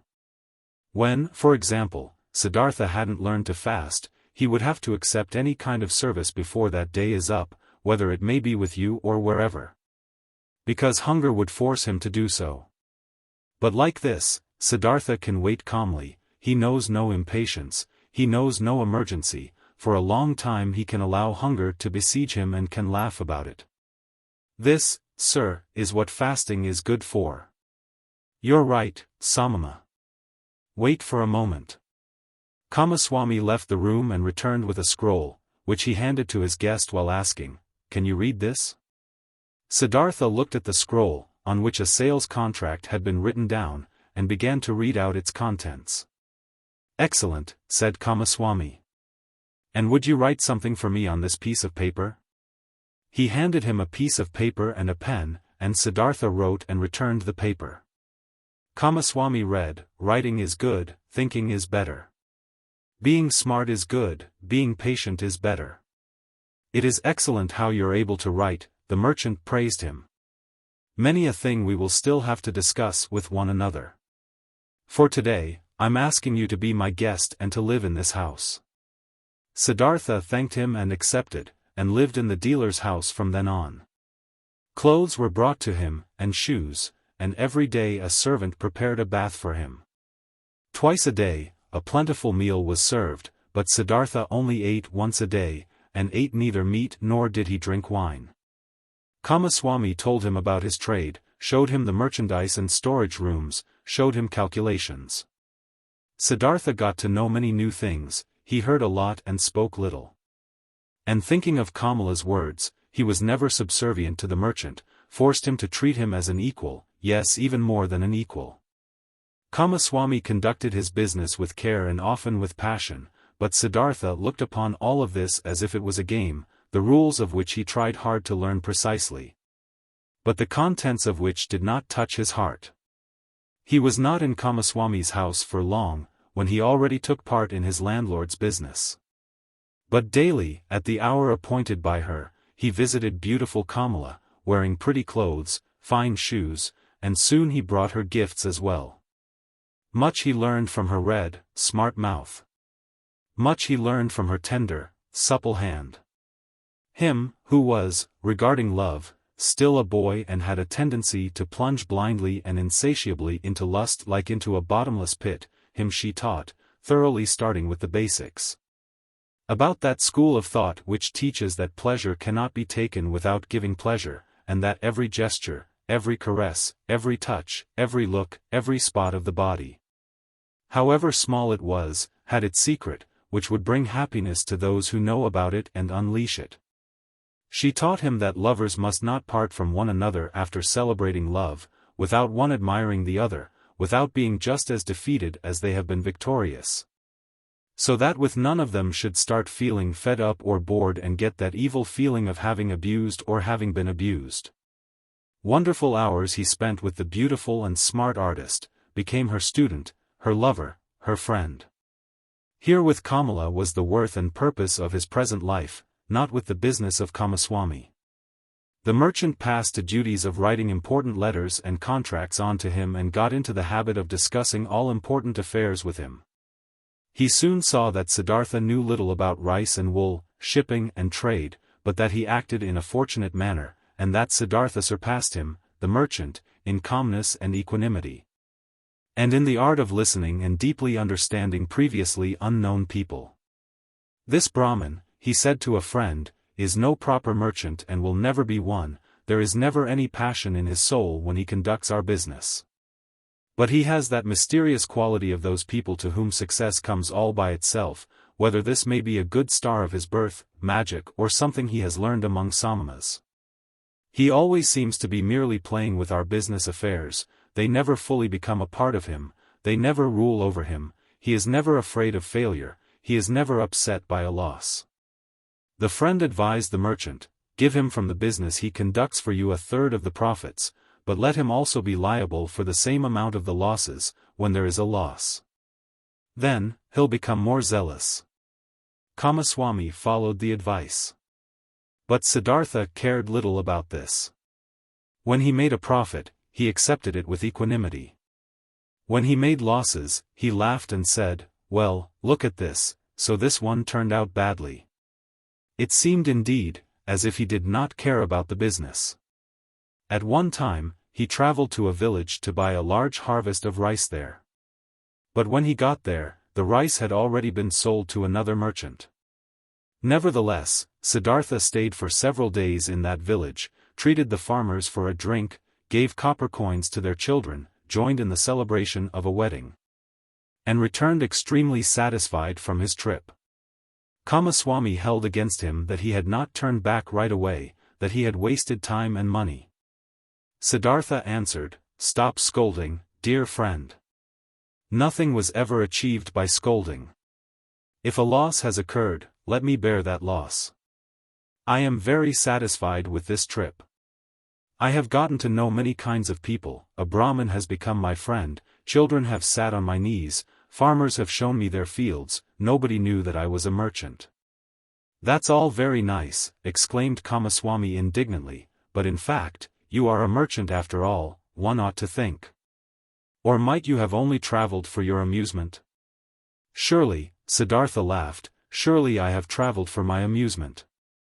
For what else? I have gotten to know people and places, I have received kindness and trust, I have found friendship. Look, my dear, if I had been Kamaswami, I would have traveled back, being annoyed and in a hurry, as soon as I had seen that my purchase had been rendered impossible. And time and money would indeed have been lost. But like this, I've had a few good days, I've learned, had joy, I've neither harmed myself nor others by annoyance and hastiness. And if I'll ever return there again, perhaps to buy an upcoming harvest, or for whatever purpose it might be, friendly people will receive me in a friendly and happy manner. And I will praise myself for not showing any hurry and displeasure at that time. So, leave it as it is, my friend, and don't harm yourself by scolding. If the day will come, when you will see, this Siddhartha is harming me, then speak a word and Siddhartha will go on his own path. But until then, let's be satisfied with one another. Futile were also the merchant's attempts to convince Siddhartha that he should eat his bread. Siddhartha ate his own bread, or rather they both ate other people's bread, all people's bread. Siddhartha never listened to Kamaswami's worries and Kamaswami had many worries. Whether there was a business deal going on which was in danger of failing, or whether a shipment of merchandise seemed to have been lost, or a debtor seemed to be unable to pay, Kamaswami could never convince his partner that it would be useful to utter a few words of worry or anger, to have wrinkles on the forehead, to sleep badly. When, one day, Kamaswami held against him that he had learned everything he knew from him, he replied, would you please not kid me with such jokes? What I've learned from you is how much a basket of fish costs and how much interests may be charged on loaned money. These are your areas of expertise. I haven't learned to think from you, my dear Kamaswami, you ought to be the one seeking to learn from me. Indeed his soul was not with the trade. The business was good enough to provide him with the money for Kamala, and it earned him much more than he needed. Besides from this, Siddhartha's interest and curiosity was only concerned with the people, whose businesses, crafts, worries, pleasures, and acts of foolishness used to be as alien and distant to him as the moon. However easily he succeeded in talking to all of them, in living with all of them, in learning from all of them. He was still aware that there was something which separated him from them, and this separating factor was him being a samana. He saw mankind going through life in a childlike or animal-like manner, which he loved and also despised at the same time. He saw them toiling, saw them suffering, and becoming grey for the sake of things which seemed to him too entirely unworthy of this price, for money, for little pleasures, for being slightly honored. He saw them scolding and insulting each other, he saw them complaining about pain at which a Samana would only smile, and suffering because of deprivations which a Samana would not feel. He was open to everything, these people brought his way. Welcome was the merchant who offered him linen for sale, welcome was the debtor who sought another loan. Welcome was the beggar who told him for 1 hour the story of his poverty and who was not half as poor as any given Samana. He did not treat the rich foreign merchant any different than the servant who shaved him and the street vendor whom he let cheat him out of some small change when buying bananas. When Kamaswami came to him, to complain about his worries or to reproach him concerning his business, he listened curiously and happily, was puzzled by him, tried to understand him. Consented that he was a little bit right, only as much as he considered indispensable, and turned away from him, towards the next person who would ask for him. And there were many who came to him, many to do business with him, many to cheat him, many to draw some secret out of him, many to appeal to his sympathy, many to get his advice. He gave advice, he pitied, he made gifts, he let them cheat him a bit. And this entire game and the passion with which all people played this game occupied his thoughts just as much as the gods and Brahmins used to occupy them. At times he felt, deep in his chest, a dying, quiet voice, which admonished him quietly, lamented quietly, he hardly perceived it. And then, for an hour, he became aware of the strange life he was leading, of him doing lots of things which were only a game, though being happy and feeling joy at times. Real life still passing him by and not touching him. As a ballplayer plays with his balls, he played with his business deals, with the people around him, watched them, found amusement in them. With his heart, with the source of his being, he was not with them. The source ran somewhere, far away from him, ran invisibly, had nothing to do with his life any more. And at several times he suddenly became scared on account of such thoughts and wished that he would also be gifted with the ability to participate in all of this childlike naive occupations of the daytime with passion and with his heart. Really to live, really to act, really to enjoy and to live instead of just standing by as a spectator. But again and again, he came back to beautiful Kamala, learned the art of love, practiced the cult of lust, in which more than in anything else giving and taking becomes one, chatted with her. Learned from her, gave her advice, received advice. She understood him better than Govinda used to understand him, she was more similar to him. Once, he said to her, "You are like me, you are different from most people. You are Kamala, nothing else, and inside of you, there is a peace and refuge, to which you can go at every hour of the day and be at home at yourself, as I can also do. Few people have this, and yet all could have it." "Not all people are smart," said Kamala. "No," said Siddhartha, "that's not the reason why. Kamaswami is just as smart as I, and still has no refuge in himself. Others have it, who are small children with respect to their mind. Most people, Kamala, are like a falling leaf, which is blown and is turning around through the air, and wavers, and tumbles to the ground. But others, a few, are like stars, they go on a fixed course, no wind reaches them, in themselves they have their law and their course. Among all the learned men and Samanas, of which I knew many, there was one of this kind, a perfected one, I'll never be able to forget him. It is that Gotama, the exalted one, who is spreading that teachings. Thousands of followers are listening to his teachings every day, follow his instructions every hour, but they are all falling leaves, not in themselves they have teachings and the law."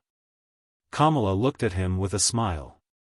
"Again, you're talking about him," she said, "again, you're having a Samana's thoughts." Siddhartha said nothing, and they played the game of love, one of the 30 or 40 different games Kamala knew.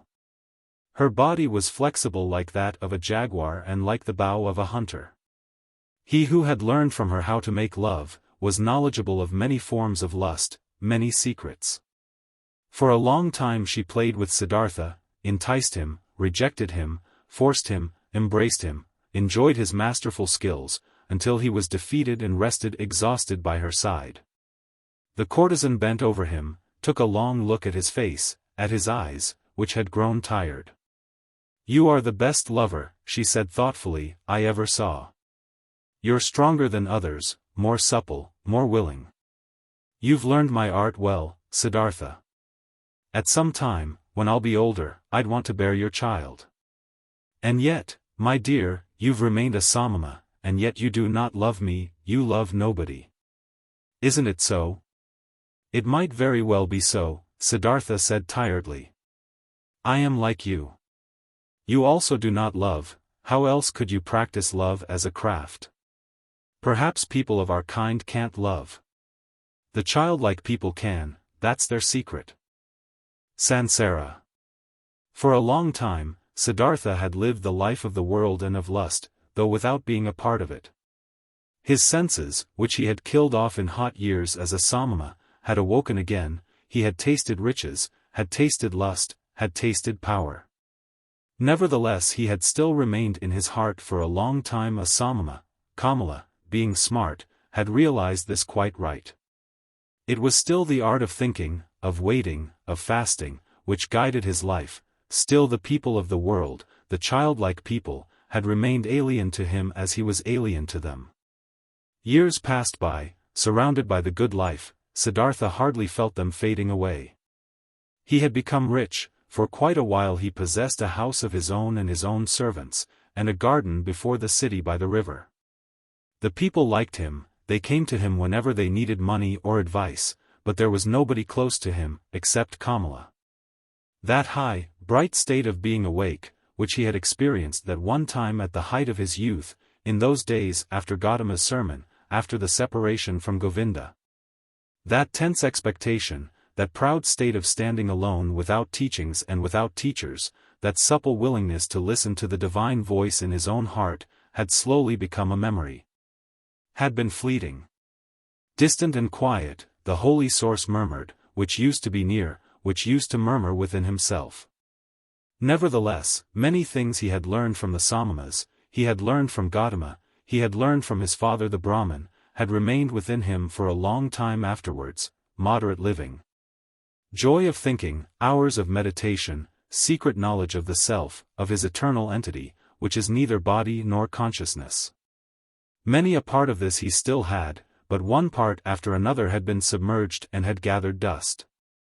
Just as a potter's wheel, once it has been set in motion, will keep on turning for a long time and only slowly lose its vigor and come to a stop.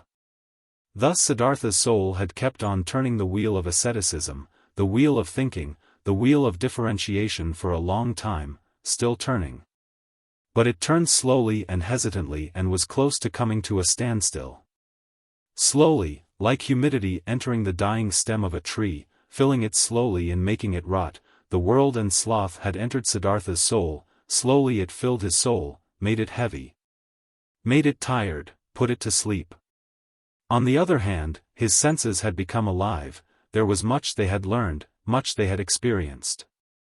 Siddhartha had learned to trade, to use his power over people, to enjoy himself with a woman, he had learned to wear beautiful clothes, to give orders to servants, to bathe in perfumed waters. He had learned to eat tenderly in carefully prepared food, even fish, even meat and poultry, spices and sweets, and to drink wine, which causes sloth and forgetfulness. He had learned to play with dice and on a chessboard, to watch dancing girls, to have himself carried about in a sedan chair, to sleep on a soft bed. But still he had felt different from and superior to the others.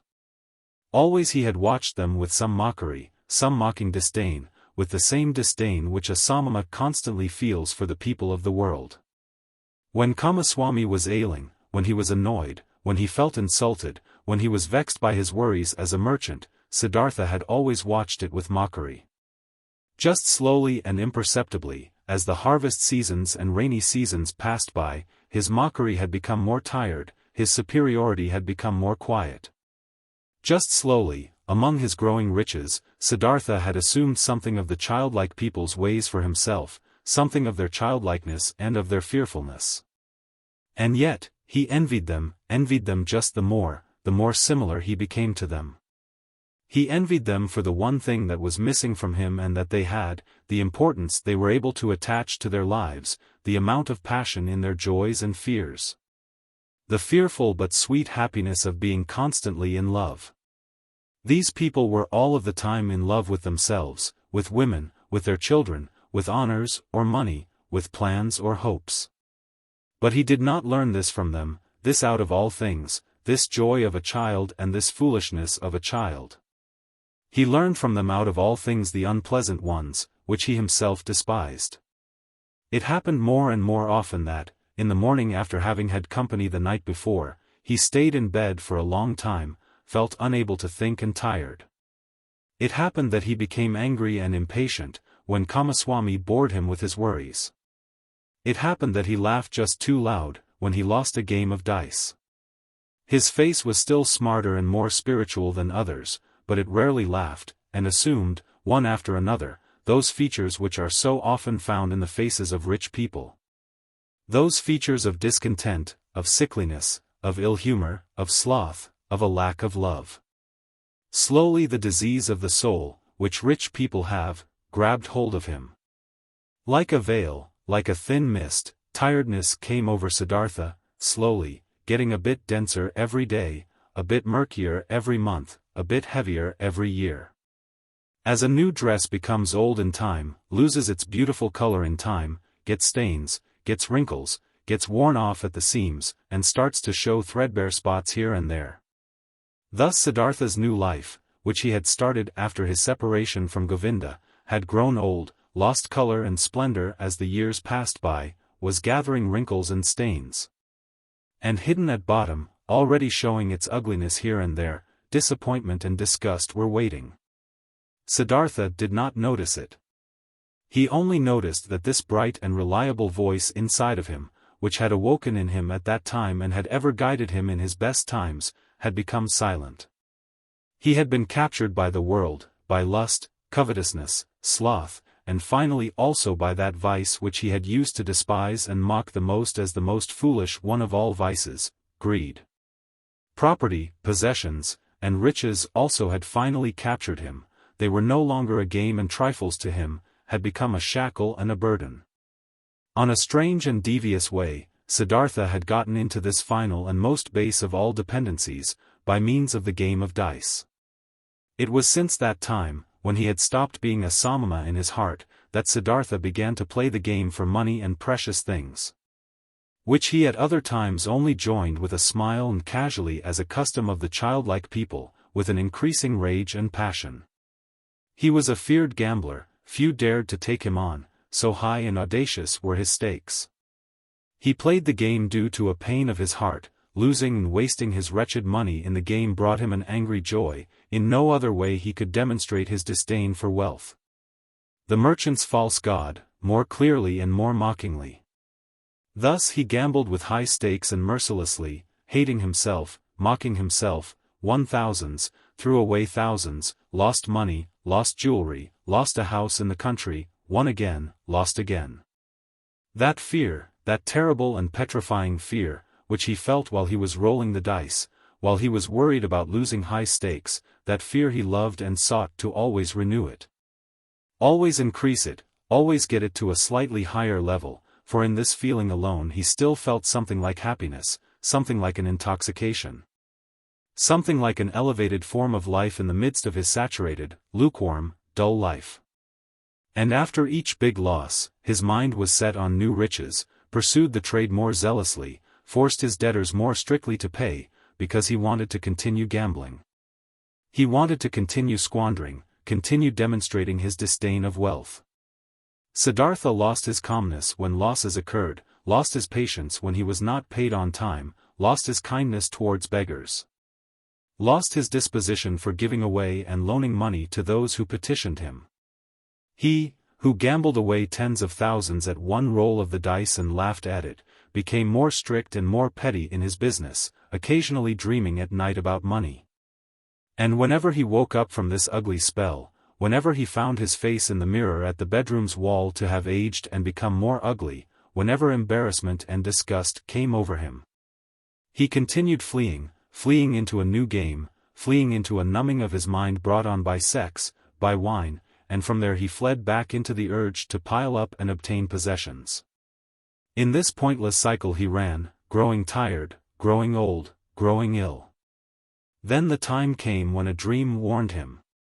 He had spent the hours of the evening with Kamala, in her beautiful pleasure garden.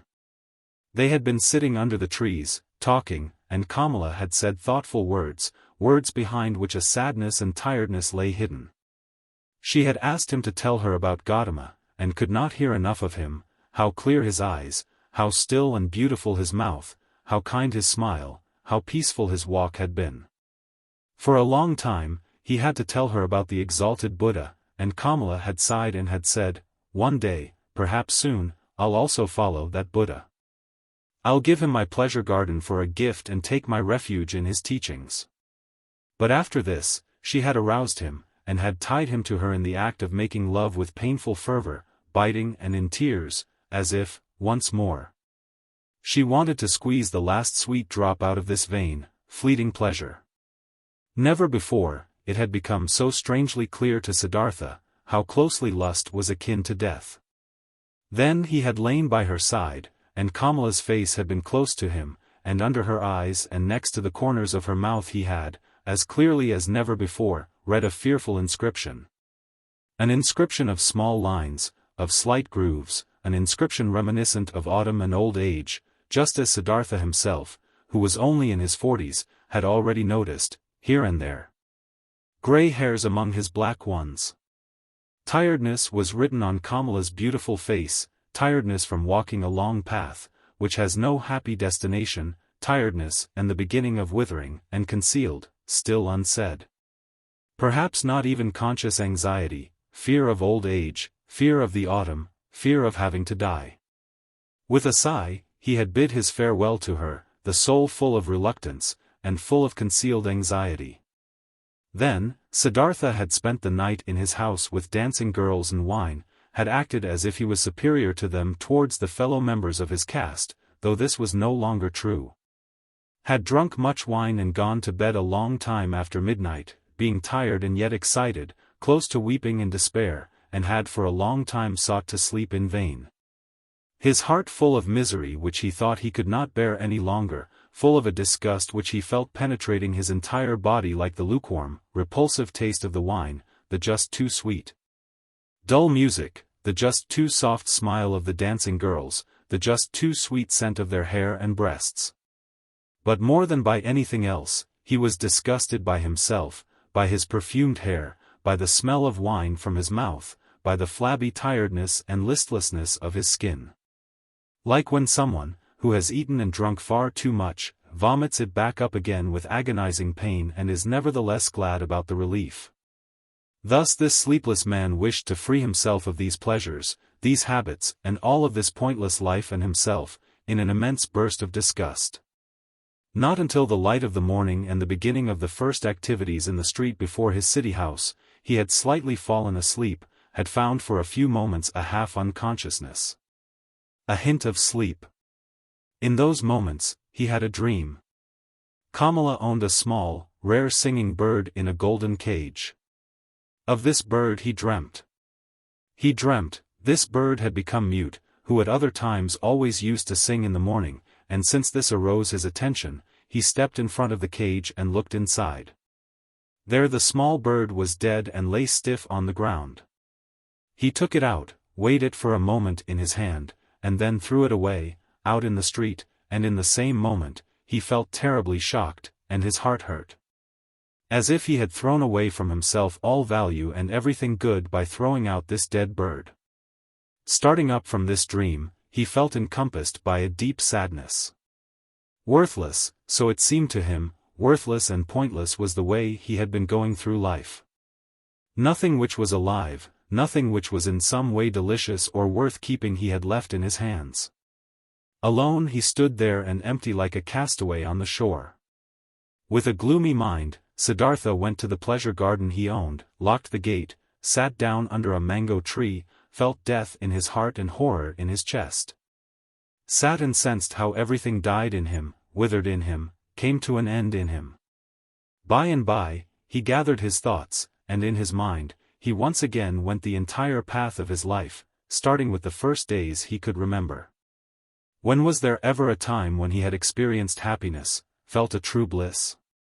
Oh yes, several times he had experienced such a thing. In his years as a boy, he has had a taste of it, when he had obtained praise from the Brahmins. He had felt it in his heart. There is a path in front of the one who has distinguished himself in the recitation of the holy verses, in the dispute with the learned ones. As an assistant in the offerings. Then, he had felt it in his heart, there is a path in front of you, you are destined for, the gods are awaiting you. And again, as a young man, when the ever-rising, upward fleeing, goal of all thinking had ripped him out of and up from the multitude of those seeking the same goal. When he wrestled in pain for the purpose of Brahman, when every obtained knowledge only kindled new thirst in him, then again he had, in the midst of the thirst, in the midst of the pain felt this very same thing, go on.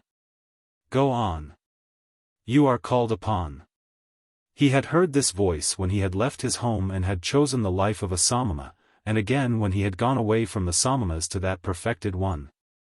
And also when he had gone away from him to the uncertain. For how long had he not heard this voice any more, for how long had he reached no height any more, how even and dull was the manner in which his path had passed through life, for many long years. Without a high goal, without thirst, without elevation, content with small lustful pleasures and yet never satisfied. For all of these many years, without knowing it himself, he had tried hard and long to become a man like those many, like those children, and in all this, his life had been much more miserable and poorer than theirs, and their goals were not his, nor their worries. After all, that entire world of the Kamaswami people had only been a game to him, a dance he would watch, a comedy. Only Kamala had been dear, had been valuable to him, but was she still thus? Did he still need her, or she him? Did they not play a game without an ending? Was it necessary to live for this? No, it was not necessary. The name of this game was Sansara, a game for children, a game which was perhaps enjoyable to play once, twice, 10 times, but for ever and ever over again? Then, Siddhartha knew that the game was over, that he could not play it any more. Shivers ran over his body, inside of him, so he felt, something had died. That entire day, he sat under the mango tree, thinking of his father, thinking of Govinda, thinking of Gotama. Did he have to leave them to become a Kamaswami? He still sat there, when the night had fallen. When, looking up, he caught sight of the stars, he thought, here I'm sitting under my mango tree, in my pleasure garden. He smiled a little. Was it really necessary, was it right, was it not as foolish game, that he owned a mango tree, that he owned a garden? He also put an end to this also died in him. He rose, bid his farewell to the mango tree, his farewell to the pleasure garden. Since he had been without food this day, he felt strong hunger, and thought of his house in the city, of his chamber and bed, of the table with the meals on it. He smiled tiredly, shook himself, and bid his farewell to these things. In the same hour of the night, Siddhartha left his garden, left the city, and never came back. For a long time, Kamaswami had people look for him, thinking that he had fallen into the hands of robbers. Kamala had no one look for him. When she was told that Siddhartha had disappeared, she was not astonished. Did she not always expect it? Was he not a Samana, a man who was at home nowhere, a pilgrim? And most of all, she had felt this the last time they had been together, and she was happy, in spite of all the pain of the loss. That she had pulled him so affectionately to her heart for this last time, that she had felt one more time to be so completely possessed and penetrated by him.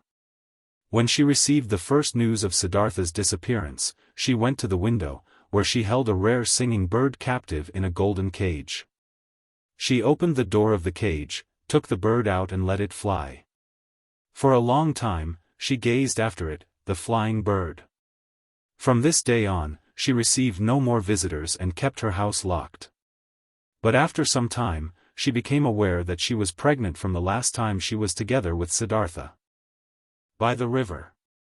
Siddhartha walked through the forest, was already far from the city, and knew nothing but that one thing, that there was no going back for him, that this life, as he had lived it for many years until now, was over and done away with, and that he had tasted all of it, sucked everything out of it until he was disgusted with it.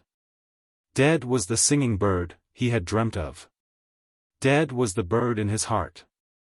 Deeply, he had been entangled in Sansara, he had sucked up disgust and death from all sides into his body, like a sponge sucks up water until it is full. And full he was, full of the feeling of being sick of it, full of misery, full of death. There was nothing left in this world which could have attracted him, given him joy, given him comfort. Passionately he wished to know nothing about himself any more, to have rest, to be dead.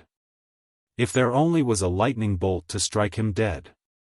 If there only was a tiger to devour him.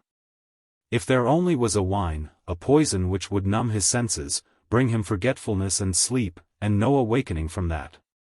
Was there still any kind of filth he had not soiled himself with, a sin or foolish act he had not committed, a dreariness of the soul he had not brought upon himself? Was it still at all possible to be alive? Was it possible to breathe in again and again, to breathe out, to feel hunger, to eat again, to sleep with a woman again? Was this cycle not exhausted and brought to a conclusion for him? Siddhartha reached the large river in the forest, the same river over which a long time ago, when he had still been a young man and came from the town of Gotama, a ferryman had conducted him. By this river he stopped, hesitantly he stood at the bank. Tiredness and hunger had weakened him, and why should he walk on, wherever to which goal? No, there were no more goals, there was nothing left but the deep, painful yearning to shake off this whole desolate dream, to spit out this stale wine. To put an end to this miserable and shameful life. A branch bent over the bank of the river, a coconut tree. Siddhartha leaned against its trunk with his shoulder, embraced the trunk with one arm, and looked down into the green water, which ran and ran under him.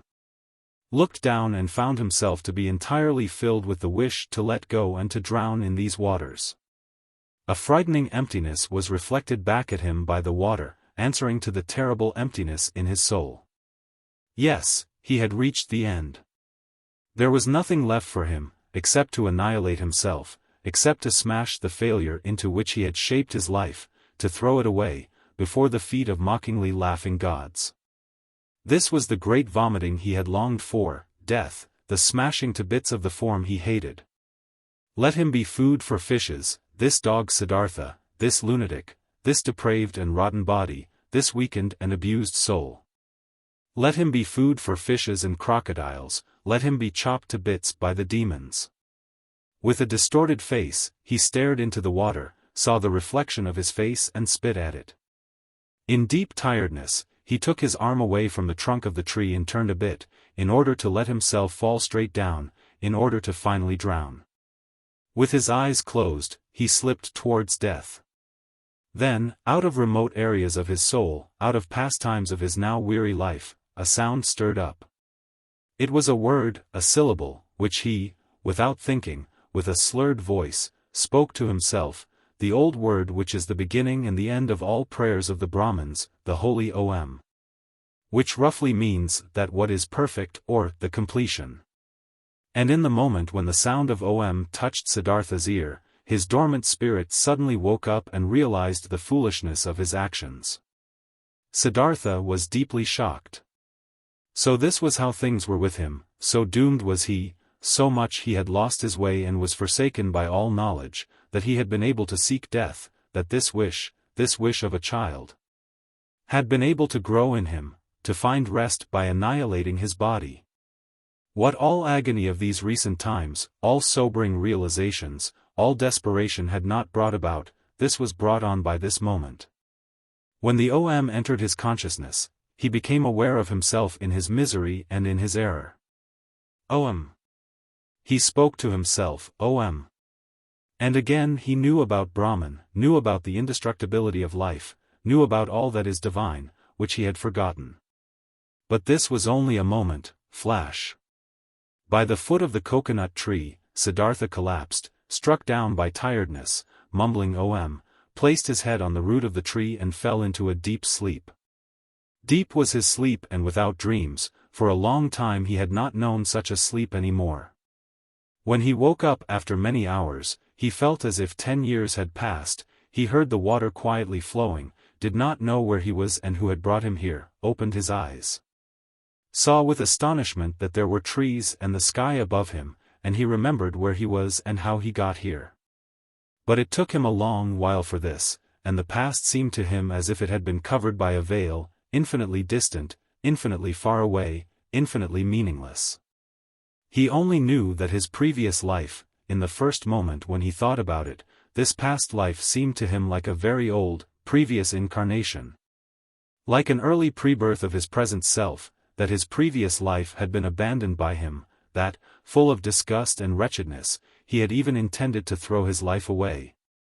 But that by a river, under a coconut tree, he has come to his senses, the holy word Om on his lips, that then he had fallen asleep and had now woken up and was looking at the world as a new man. Quietly, he spoke the word Om to himself, speaking which he had fallen asleep, and it seemed to him as if his entire long sleep had been nothing but a long meditative recitation of Om. A thinking of Om, a submergence and complete entering into Om, into the nameless, the perfected. What a wonderful sleep had this been! Never before by sleep, he had been thus refreshed, thus renewed, thus rejuvenated. Perhaps he had really died, had drowned and was reborn in a new body? But no, he knew himself, he knew his hand and his feet, knew the place where he lay, knew this self in his chest, this Siddhartha, the eccentric, the weird one. But this Siddhartha was nevertheless transformed, was renewed, was strangely well rested, strangely awake, joyful and curious. Siddhartha straightened up, then he saw a person sitting opposite to him, an unknown man, a monk in a yellow robe with a shaven head, sitting in the position of pondering. He observed the man, who had neither hair on his head nor a beard, and he had not observed him for long when he recognized this monk as Govinda, the friend of his youth. Govinda who had taken his refuge with the exalted Buddha. Govinda had aged, he too, but still his face bore the same features, expressed zeal, faithfulness, searching, timidness.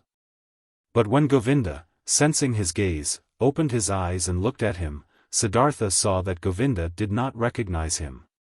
Govinda was happy to find him awake. Apparently, he had been sitting here for a long time and been waiting for him to wake up, though he did not know him. "I have been sleeping," said Siddhartha. "However did you get here?" "You have been sleeping," answered Govinda. "It is not good to be sleeping in such places, where snakes often are and the animals of the forest have their paths. I, oh sir, am a follower of the exalted Gotama, the Buddha, the Sakyamuni, and have been on a pilgrimage together with several of us on this path. When I saw you lying and sleeping in a place where it is dangerous to sleep. Therefore, I sought to wake you up, oh sir, and since I saw that your sleep was very deep, I stayed behind from my group and sat with you. And then, so it seems, I have fallen asleep myself, I who wanted to guard your sleep. Badly I have served you, tiredness has overwhelmed me. But now that you're awake, let me go to catch up with my brothers."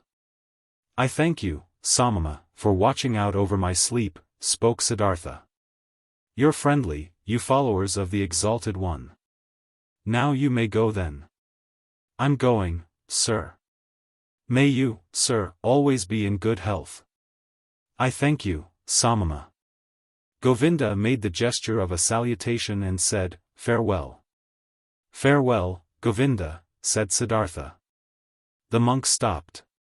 "Permit me to ask, sir, from where do you know my name?" Now, Siddhartha smiled. "I know you, O Govinda, from your father's hut, and from the school of the Brahmins, and from the offerings, and from our walk to the Samanas. And from that hour when you took your refuge with the Exalted One in the grove Jetavana." "You're Siddhartha," Govinda exclaimed loudly. "Now, I'm recognizing you, and don't comprehend any more how I couldn't recognize you right away. Be welcome, Siddhartha, my joy is great to see you again. It also gives me joy to see you again. You've been the guard of my sleep, again I thank you for this, though I wouldn't have required any guard. Where are you going to, oh friend? I'm going nowhere. We monks are always traveling, whenever it is not the rainy season, we always move from one place to another, live according to the rules of the teachings passed on to us, accept alms, move on. It is always like this. But you, Siddhartha, where are you going to? Quoth Siddhartha, with me too, friend, it is as it is with you. I'm going nowhere. I'm just traveling. I'm on a pilgrimage. Govinda spoke, you're saying, you're on a pilgrimage, and I believe in you. But, forgive me, O Siddhartha, you do not look like a pilgrim. You're wearing a rich man's garments, you're wearing the shoes of a distinguished gentleman, and your hair, with the fragrance of perfume, is not a pilgrim's hair, not the hair of a Samana. Right so, my dear, you have observed well, your keen eyes see everything. But I haven't said to you that I was a Samana. I said, I'm on a pilgrimage. And so it is, I'm on a pilgrimage. You're on a pilgrimage, said Govinda. But few would go on a pilgrimage in such clothes, few in such shoes, few with such hair. Never I have met such a pilgrim, being a pilgrim myself for many years. I believe you, my dear Govinda. But now, today, you've met a pilgrim just like this, wearing such shoes, such a garment. Remember, my dear, not eternal is the world of appearances, not eternal, anything but eternal are our garments and the style of our hair and bodies themselves. I'm wearing a rich man's clothes, you've seen this quite right. I'm wearing them, because I have been a rich man, and I'm wearing my hair like the worldly and lustful people, for I have been one of them. And now, Siddhartha, what are you now? I don't know it just like you. I'm traveling. I was a rich man and am no rich man any more, and what I'll be tomorrow, I don't know. You've lost your riches? I've lost them or they me. They somehow happened to slip away from me. The wheel of physical manifestations is turning quickly, Govinda. Where is Siddhartha the Brahmin? Where is Siddhartha the Samana? Where is Siddhartha the rich man? Non-eternal things change quickly, Govinda, you know it. Govinda looked at the friend of his youth for a long time, with doubt in his eyes. After that, he gave him the salutation which one would use on a gentleman and went on his way. With a smiling face, Siddhartha watched him leave, he loved him still, this faithful man, this fearful man.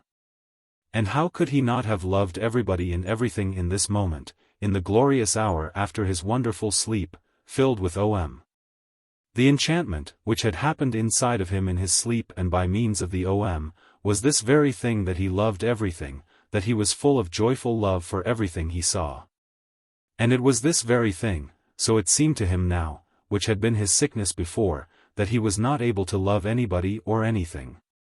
With a smiling face, Siddhartha watched the leaving monk. The sleep had strengthened him much, but hunger gave him much pain, for by now he had not eaten for 2 days, and the times were long past when he had been tough against hunger.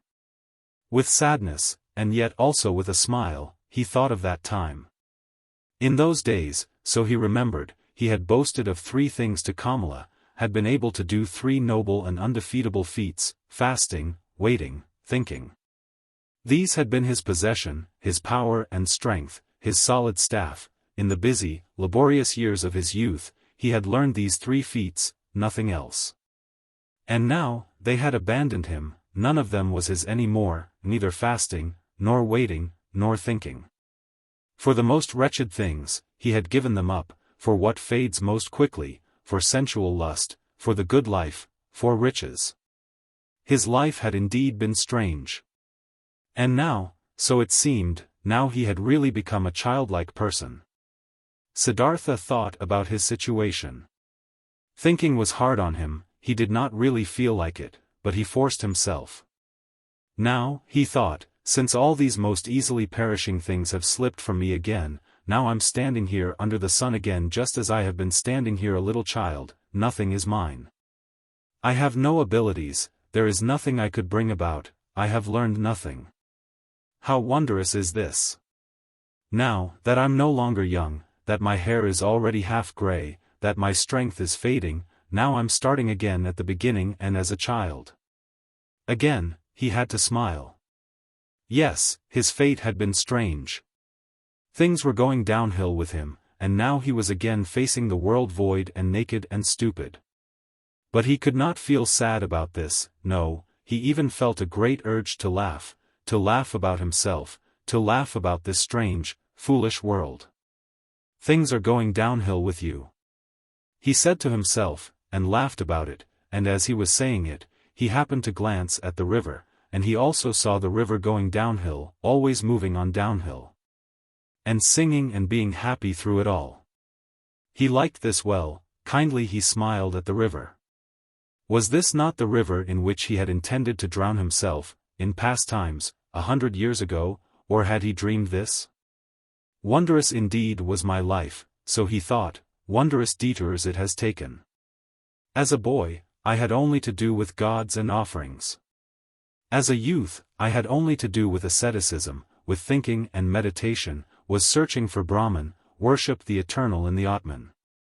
But as a young man, I followed the penitents, lived in the forest, suffered of heat and frost, learned to hunger, taught my body to become dead. Wonderfully, soon afterwards, insight came towards me in the form of the great Buddha's teachings. I felt the knowledge of the oneness of the world circling in me like my own blood. But I also had to leave Buddha and the great knowledge. I went and learned the art of love with Kamala, learned trading with Kamaswami, piled up money, wasted money, learned to love my stomach, learned to please my senses. I had to spend many years losing my spirit, to unlearn thinking again, to forget the oneness. Isn't it just as if I had turned slowly and on a long detour from a man into a child, from a thinker into a childlike person? And yet, this path has been very good. And yet, the bird in my chest has not died. But what a path has this been! I had to pass through so much stupidity, through so much vices, through so many errors, through so much disgust and disappointment and woe, just to become a child again and to be able to start over. But it was right so, my heart says, yes, to it, my eyes smile to it. I've had to experience despair, I've had to sink down to the most foolish one of all thoughts, to the thought of suicide, in order to be able to experience divine grace, to hear Om again. To be able to sleep properly and awake properly again. I had to become a fool, to find Atman in me again. I had to sin, to be able to live again. Where else might my path lead me to? It is foolish, this path, it moves in loops, perhaps it is going around in a circle. Let it go as it likes, I want to take it.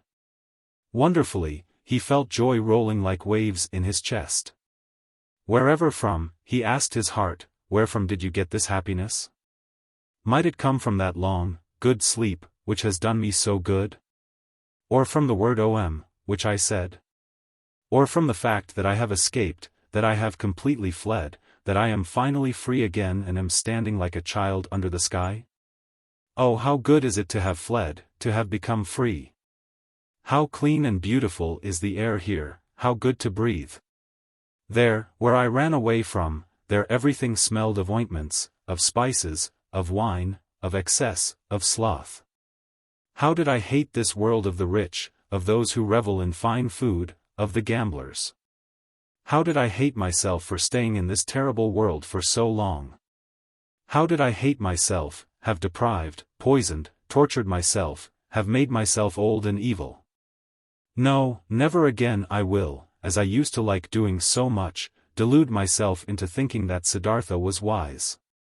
But this one thing I have done well, this I like, this I must praise, that there is now an end to that hatred against myself, to that foolish and dreary life. I praise you, Siddhartha, after so many years of foolishness, you have once again had an idea, have done something, have heard the bird in your chest singing and have followed it. Thus he praised himself, found joy in himself, listened curiously to his stomach, which was rumbling with hunger.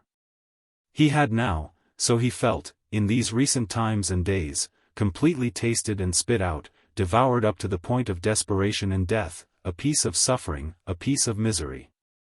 Like this, it was good. For much longer, he could have stayed with Kamaswami, made money, wasted money, filled his stomach, and let his soul die of thirst. For much longer he could have lived in this soft, well-upholstered hell, if this had not happened, the moment of complete hopelessness and despair, that most extreme moment. When he hung over the rushing waters and was ready to destroy himself. That he had felt this despair, this deep disgust, and that he had not succumbed to it, that the bird, the joyful source and voice in him was still alive after all, this was why he felt joy. This was why he laughed, this was why his face was smiling brightly under his hair which had turned grey.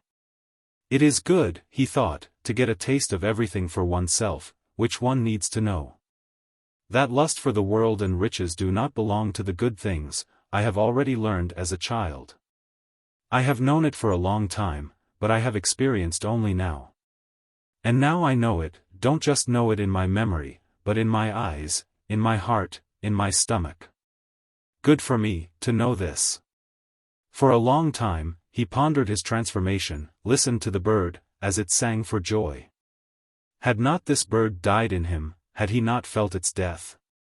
No, something else from within him had died, something which already for a long time had yearned to die. Was it not this what he used to intend to kill in his ardent years as a penitent? Was this not his self, his small, frightened, and proud self, he had wrestled with for so many years, which had defeated him again and again, which was back again after every killing, prohibited joy? Felt fear? Was it not this, which today had finally come to its death, here in the forest, by this lovely river? Was it not due to this death, that he was now like a child, so full of trust, so without fear, so full of joy? Now Siddhartha also got some idea of why he had fought this self in vain as a Brahmin, as a penitent. Too much knowledge had held him back, too many holy verses, too many sacrificial rules, too much self-castigation, so much doing and striving for that goal. Full of arrogance, he had been, always the smartest, always working the most, always one step ahead of all others, always the knowing and spiritual one, always the priest or wise one. Into being a priest, into this arrogance, into this spirituality, his self had retreated, there it sat firmly and grew, while he thought he would kill it by fasting and penance. Now he saw it and saw that the secret voice had been right, that no teacher would ever have been able to bring about his salvation. Therefore, he had to go out into the world, lose himself to lust and power, to woman and money, had to become a merchant, a dice gambler, a drinker, and a greedy person. Until the priest and Samana in him was dead. Therefore, he had to continue bearing these ugly years, bearing the disgust, the teachings, the pointlessness of a dreary and wasted life up to the end, up to bitter despair. Until Siddhartha the lustful, Siddhartha the greedy could also die. He had died, a new Siddhartha had woken up from the sleep. He would also grow old, he would also eventually have to die, mortal was Siddhartha, mortal was every physical form. But today he was young, was a child, the new Siddhartha, and was full of joy. He thought these thoughts, listened with a smile to his stomach, listened gratefully to a buzzing bee. Cheerfully, he looked into the rushing river, never before he had liked a water so well as this one. Never before he had perceived the voice and the parable of the moving water thus strongly and beautifully. It seemed to him as if the river had something special to tell him, something he did not know yet, which was still awaiting him. In this river, Siddhartha had intended to drown himself, in it the old, tired, desperate Siddhartha had drowned today. But the new Siddhartha felt a deep love for this rushing water, and decided for himself, not to leave it very soon. The Ferryman. By this river I want to stay, thought Siddhartha, it is the same which I have crossed a long time ago on my way to the childlike people, a friendly ferryman had guided me then. He is the one I want to go to, starting out from his hut, my path had led me at that time into a new life, which had now grown old and is dead, my present path, my present new life, shall also take its start there. Tenderly, he looked into the rushing water, into the transparent green, into the crystal lines of its drawing, so rich in secrets.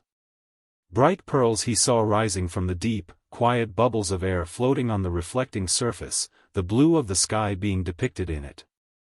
With 1,000 eyes, the river looked at him, with green ones, with white ones, with crystal ones, with sky-blue ones.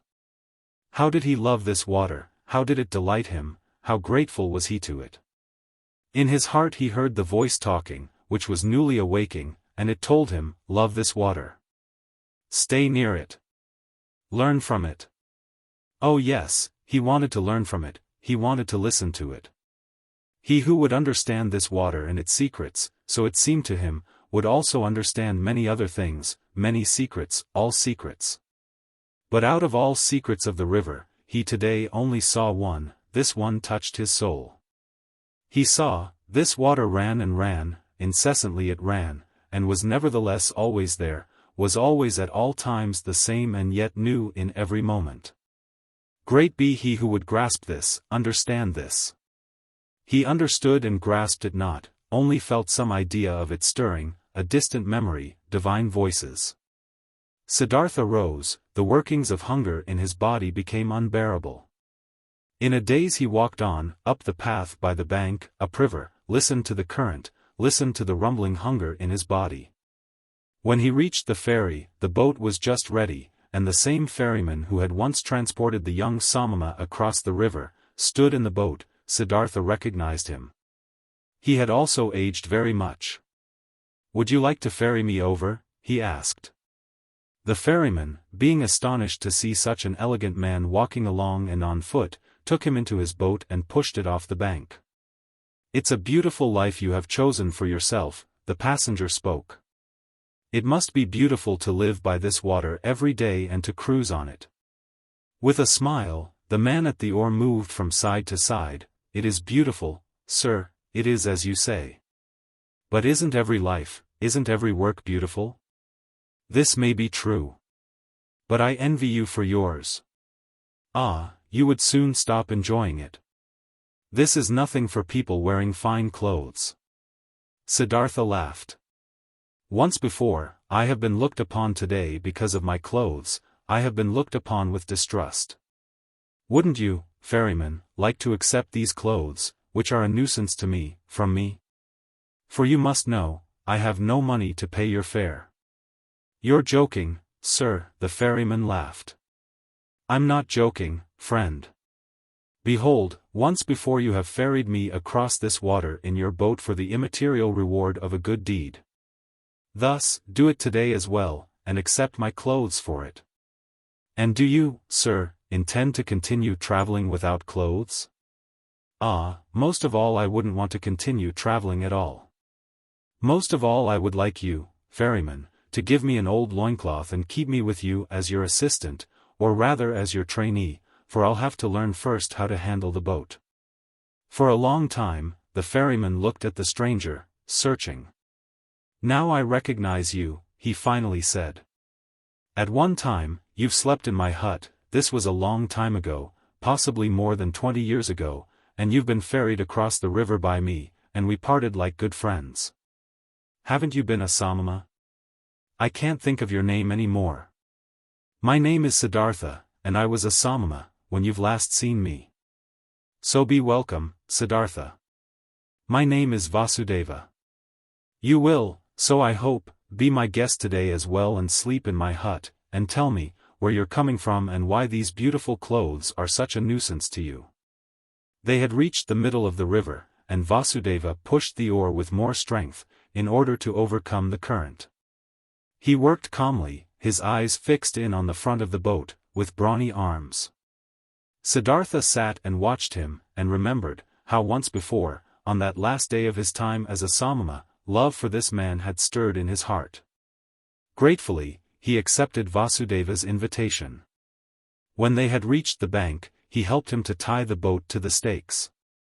After this, the ferryman asked him to enter the hut, offered him bread and water, and Siddhartha ate with eager pleasure, and also ate with eager pleasure of the mango fruits Vasudeva offered him. Afterwards, it was almost the time of the sunset. They sat on a log by the bank, and Siddhartha told the ferryman about where he originally came from and about his life. as he had seen it before his eyes today, in that hour of despair. Until late at night, lasted his tale. Vasudeva listened with great attention.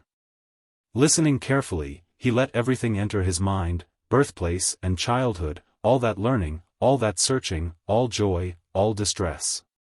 This was among the ferryman's virtues one of the greatest. Like only a few, he knew how to listen.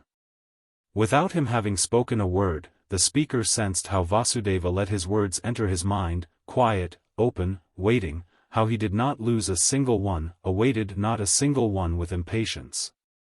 Did not add his praise or rebuke, was just listening. Siddhartha felt, what a happy fortune it is, to confess to such a listener, to bury in his heart his own life, his own search, his own suffering. But in the end of Siddhartha's tale, when he spoke of the tree by the river, and of his deep fall, of the holy Om, and how he had felt such a love for the river after his slumber, the ferryman listened with twice the attention, entirely and completely absorbed by it, with his eyes closed. But when Siddhartha fell silent, and a long silence had occurred, then Vasudeva said, "It is as I thought. The river has spoken to you. It is your friend as well, it speaks to you as well. That is good, that is very good. Stay with me, Siddhartha, my friend. I used to have a wife, her bed was next to mine, but she has died a long time ago, for a long time, I have lived alone. Now, you shall live with me, there is space and food for both." "I thank you," said Siddhartha, "I thank you and accept. And I also thank you for this, Vasudeva, for listening to me so well. These people are rare who know how to listen. And I did not meet a single one who knew it as well as you did. I will also learn in this respect from you." "You will learn it," spoke Vasudeva, "but not from me. The river has taught me to listen, from it you will learn it as well. It knows everything, the river, everything can be learned from it. See, you've already learned this from the water too, that it is good to strive downwards, to sink, to seek depth.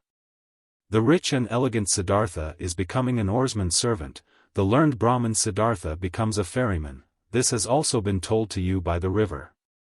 You'll learn that other thing from it as well." Quoth Siddhartha after a long pause, "What other thing, Vasudeva?" Vasudeva rose. "It is late," he said, "let's go to sleep. I can't tell you that other thing, oh friend. You'll learn it, or perhaps you know it already. See, I'm no learned man, I have no special skill in speaking, I also have no special skill in thinking. All I'm able to do is to listen and to be godly, I have learned nothing else. If I was able to say and teach it, I might be a wise man, but like this I am only a ferryman, and it is my task to ferry people across the river. I have transported many, thousands. And to all of them, my river has been nothing but an obstacle on their travels. They traveled to seek money and business, and for weddings, and on pilgrimages, and the river was obstructing their path, and the ferryman's job was to get them quickly across that obstacle. But for some among thousands, a few, 4 or 5, the river has stopped being an obstacle, they have heard its voice, they have listened to it, and the river has become sacred to them. As it has become sacred to me. Let's rest now, Siddhartha." Siddhartha stayed with the ferryman and learned to operate the boat, and when there was nothing to do at the ferry, he worked with Vasudeva in the rice field, gathered wood, plucked the fruit off the banana trees. He learned to build an oar, and learned to mend the boat, and to weave baskets, and was joyful because of everything he learned, and the days and months passed quickly. But more than Vasudeva could teach him, he was taught by the river.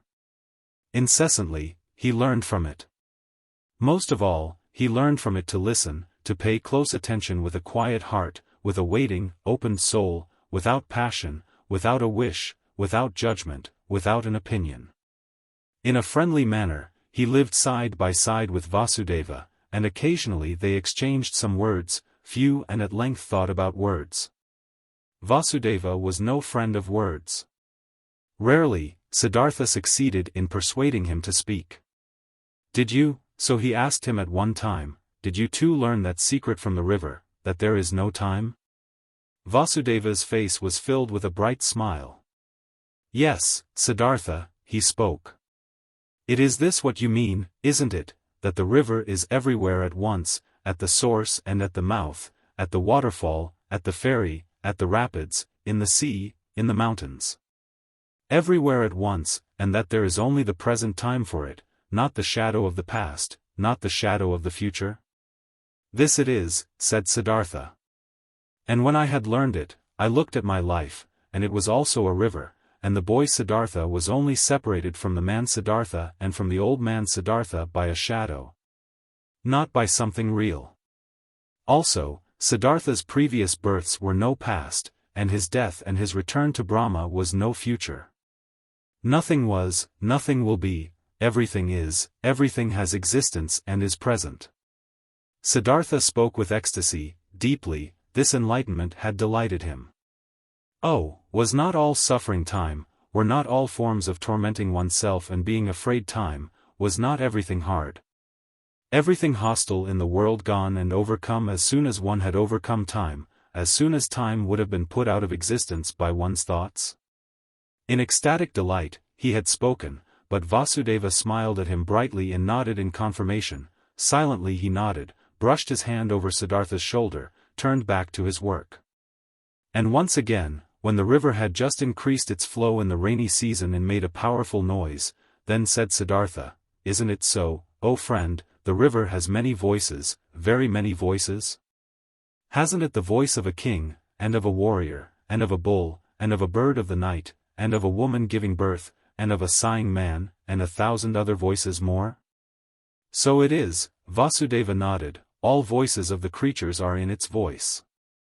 And do you know, Siddhartha continued, what word it speaks, when you succeed in hearing all of its 10,000 voices at once? Happily, Vasudeva's face was smiling, he bent over to Siddhartha and spoke the holy Om into his ear. And this had been the very thing which Siddhartha had also been hearing.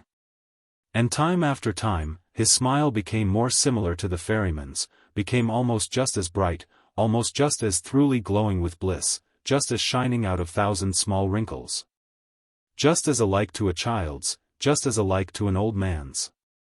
Many travelers, seeing the two ferrymen, thought they were brothers. Often, they sat in the evening together by the bank on the log, said nothing and both listened to the water, which was no water to them, but the voice of life, the voice of what exists. Of what is eternally taking shape. And it happened from time to time that both, when listening to the river, thought of the same things, of a conversation from the day before yesterday, of one of their travelers. The face and fate of whom had occupied their thoughts, of death, of their childhood, and that they both in the same moment, when the river had been saying something good to them, looked at each other, both thinking precisely the same thing, both delighted about the same answer to the same question. There was something about this ferry and the two ferrymen which was transmitted to others, which many of the travelers felt. It happened occasionally that a traveler, after having looked at the face of one of the ferrymen, started to tell the story of his life, told about pains, confessed evil things, asked for comfort and advice. It happened occasionally that someone asked for permission to stay for a night with them to listen to the river. It also happened that curious people came, who had been told that there were two wise men, or sorcerers, or holy men living by that ferry. The curious people asked many questions, but they got no answers, and they found neither sorcerers nor wise men, they only found two friendly little old men, who seemed to be mute and to have become a bit strange and gaga. And the curious people laughed and were discussing how foolishly and gullibly the common people were spreading such empty rumors. The years passed by, and nobody counted them. Then, at one time, monks came by on a pilgrimage, followers of Gotama, the Buddha, who were asking to be ferried across the river.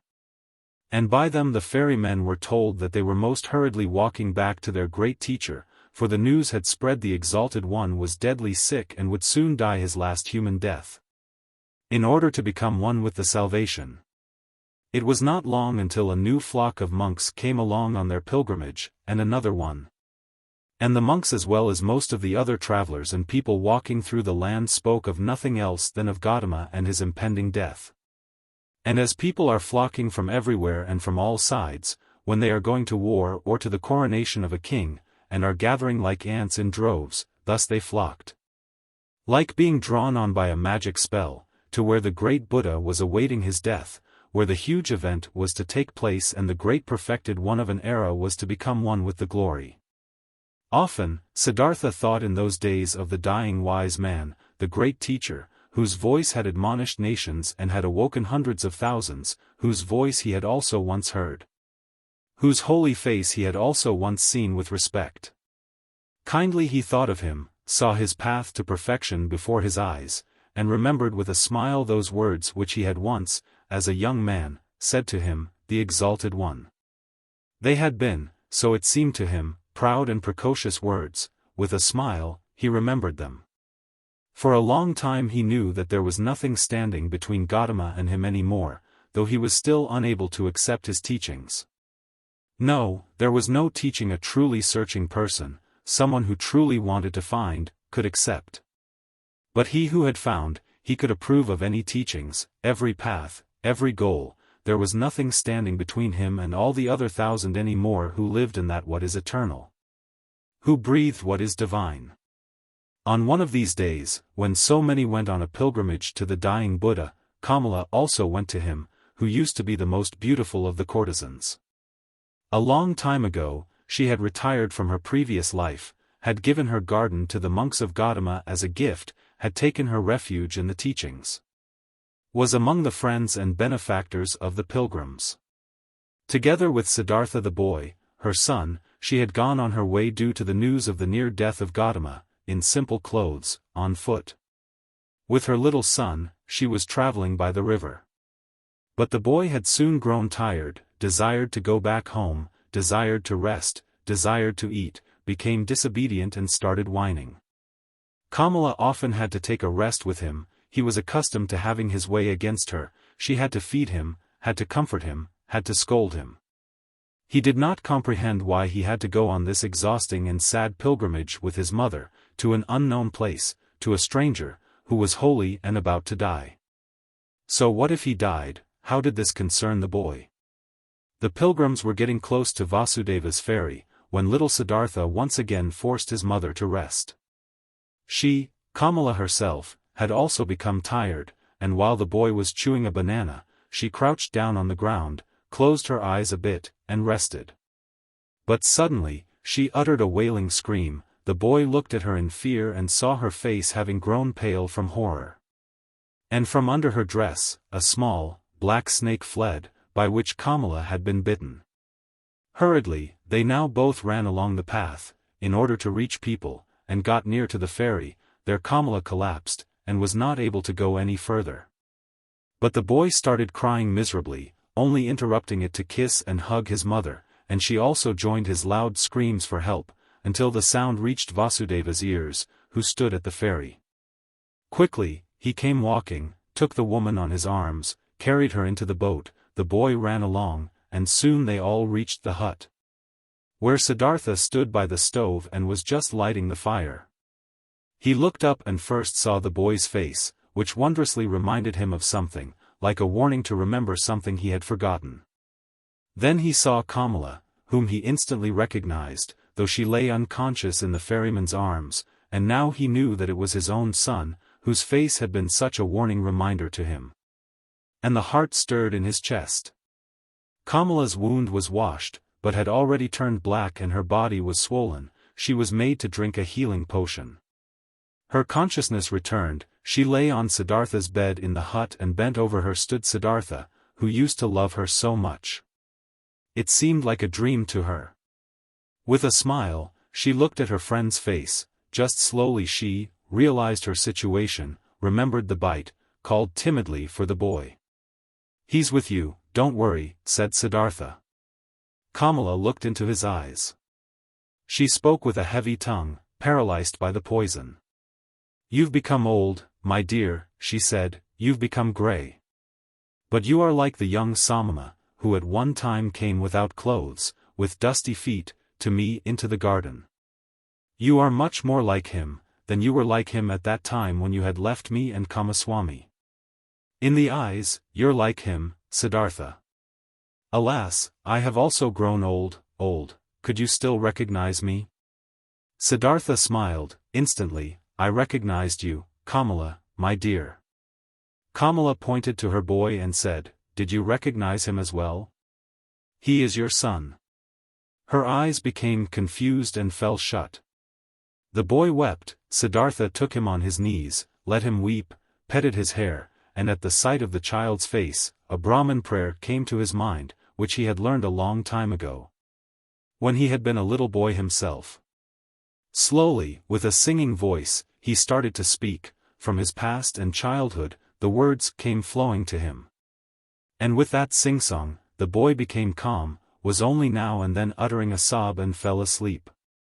Siddhartha placed him on Vasudeva's bed. Vasudeva stood by the stove and cooked rice. Siddhartha gave him a look, which he returned with a smile. She'll die, Siddhartha said quietly. Vasudeva nodded. Over his friendly face ran the light of the stove's fire. Once again, Kamala returned to consciousness. Pain distorted her face. Siddhartha's eyes read the suffering on her mouth, on her pale cheeks. Quietly, he read it, attentively, waiting, his mind becoming one with her suffering. Kamala felt it, her gaze sought his eyes. Looking at him, she said, now I see that your eyes have changed as well. They've become completely different. By what do I still recognize that you're Siddhartha? It's you, and it's not you. Siddhartha said nothing. Quietly his eyes looked at hers. You have achieved it, she asked. You have found peace? He smiled and placed his hand on hers. I'm seeing it, she said, I'm seeing it. I too will find peace. You have found it, Siddhartha spoke in a whisper. Kamala never stopped looking into his eyes. She thought about her pilgrimage to Gotama, which she wanted to take, in order to see the face of the perfected one, to breathe his peace, and she thought that she had now found him in his place. And that it was good, just as good, as if she had seen the other one. She wanted to tell this to him, but the tongue no longer obeyed her will. Without speaking, she looked at him, and he saw the life fading from her eyes. When the final pain filled her eyes and made them grow dim, when the final shiver ran through her limbs, his finger closed her eyelids. For a long time, he sat and looked at her peacefully dead face. For a long time, he observed her mouth, her old, tired mouth, with those lips, which had become thin, and he remembered that he used to, in the spring of his years, compare this mouth with a freshly cracked fig. For a long time, he sat, red in the pale face, in the tired wrinkles, filled himself with this sight, saw his own face lying in the same manner, just as white, just as quenched out. And saw at the same time his face and hers being young, with red lips, with fiery eyes, and the feeling of this both being present and at the same time real, the feeling of eternity, completely filled every aspect of his being. Deeply he felt, more deeply than ever before, in this hour, the indestructibility of every life, the eternity of every moment. When he rose, Vasudeva had prepared rice for him. But Siddhartha did not eat. In the stable, where their goat stood, the two old men prepared beds of straw for themselves, and Vasudeva lay himself down to sleep. But Siddhartha went outside and sat this night before the hut, listening to the river, surrounded by the past, touched and encircled by all times of his life at the same time. But occasionally, he rose, stepped to the door of the hut and listened, whether the boy was sleeping. Early in the morning, even before the sun could be seen, Vasudeva came out of the stable and walked over to his friend. You haven't slept, he said. No, Vasudeva. I sat here, I was listening to the river. A lot it has told me, deeply it has filled me with the healing thought, with the thought of oneness. You've experienced suffering, Siddhartha, but I see, no sadness has entered your heart. No, my dear, how should I be sad? I, who have been rich and happy, have become even richer and happier now. My son has been given to me. Your son shall be welcome to me as well. But now, Siddhartha, let's get to work. there is much to be done. Kamala has died on the same bed, on which my wife had died a long time ago. Let us also build Kamala's funeral pile on the same hill on which I had then built my wife's funeral pile. While the boy was still asleep, they built the funeral pile. The son. Timid and weeping, the boy had attended his mother's funeral. Gloomy and shy, he had listened to Siddhartha, who greeted him as his son and welcomed him at his place in Vasudeva's hut. Pale, he sat for many days by the hill of the dead, did not want to eat, gave no open look, did not open his heart, met his fate with resistance and denial. Siddhartha spared him and let him do as he pleased, he honored his mourning. Siddhartha understood that his son did not know him, that he could not love him like a father. Slowly, he also saw and understood that the 11-year-old was a pampered boy, a mother's boy, and that he had grown up in the habits of rich people, accustomed to finer food, to a soft bed. Accustomed to giving orders to servants. Siddhartha understood that the mourning, pampered child could not suddenly and willingly be content with a life among strangers and in poverty. He did not force him, he did many a chore for him, always picked the best piece of the meal for him. Slowly, he hoped to win him over, by friendly patience. Rich and happy, he had called himself, when the boy had come to him. Since time had passed on in the meantime, and the boy remained a stranger and in a gloomy disposition, since he displayed a proud and stubbornly disobedient heart, did not want to do any work. Did not pay his respect to the old men, stole from Vasudeva's fruit trees, then Siddhartha began to understand that his son had not brought him happiness and peace, but suffering and worry. But he loved him, and he preferred the suffering and worries of love over happiness and joy without the boy. Since young Siddhartha was in the hut, the old men had split the work. Vasudeva had again taken on the job of the ferryman all by himself, and Siddhartha, in order to be with his son, did the work in the hut and the field. For a long time, for long months, Siddhartha waited for his son to understand him, to accept his love, to perhaps reciprocate it. For long months, Vasudeva waited, watching, waited and said nothing. One day, when Siddhartha the younger had once again tormented his father very much with spite and an unsteadiness in his wishes and had broken both of his rice bowls, Vasudeva took in the evening his friend aside and talked to him. "Pardon me," he said, "from a friendly heart, I'm talking to you. I'm seeing that you are tormenting yourself, I'm seeing that you're in grief. Your son, my dear, is worrying you, and he is also worrying me.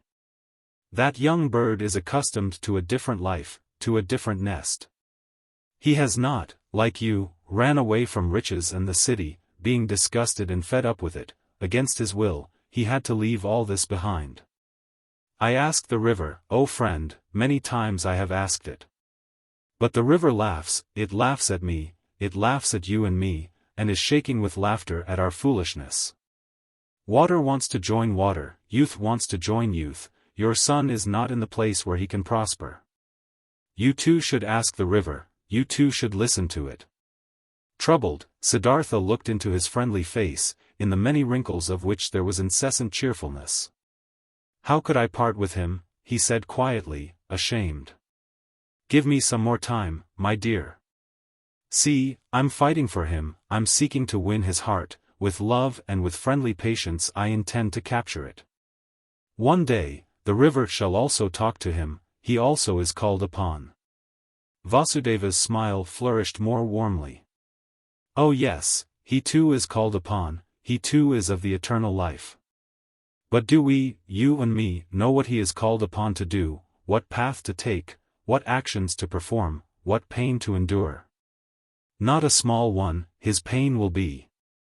After all, his heart is proud and hard, people like this have to suffer a lot, err a lot, do much injustice, burden themselves with much sin. Tell me, my dear, you're not taking control of your son's upbringing? You don't force him? You don't beat him? You don't punish him?" "No, Vasudeva, I don't do anything of this." "I knew it. You don't force him, don't beat him, don't give him orders, because you know that soft is stronger than hard, water stronger than rocks, love stronger than force. Very good, I praise you. But aren't you mistaken in thinking that you wouldn't force him, wouldn't punish him? Don't you shackle him with your love? Don't you make him feel inferior every day, and don't you make it even harder on him with your kindness and patience? Don't you force him, the arrogant and pampered boy, to live in a hut with 2 old banana eaters, to whom even rice is a delicacy, whose thoughts can't be his, whose hearts are old and quiet and beat in a different pace than his? Isn't he forced, isn't he punished by all this? Troubled, Siddhartha looked to the ground. Quietly, he asked, "What do you think I should do?" Quoth Vasudeva, "Bring him into the city, bring him into his mother's house, there'll still be servants around, give him to them.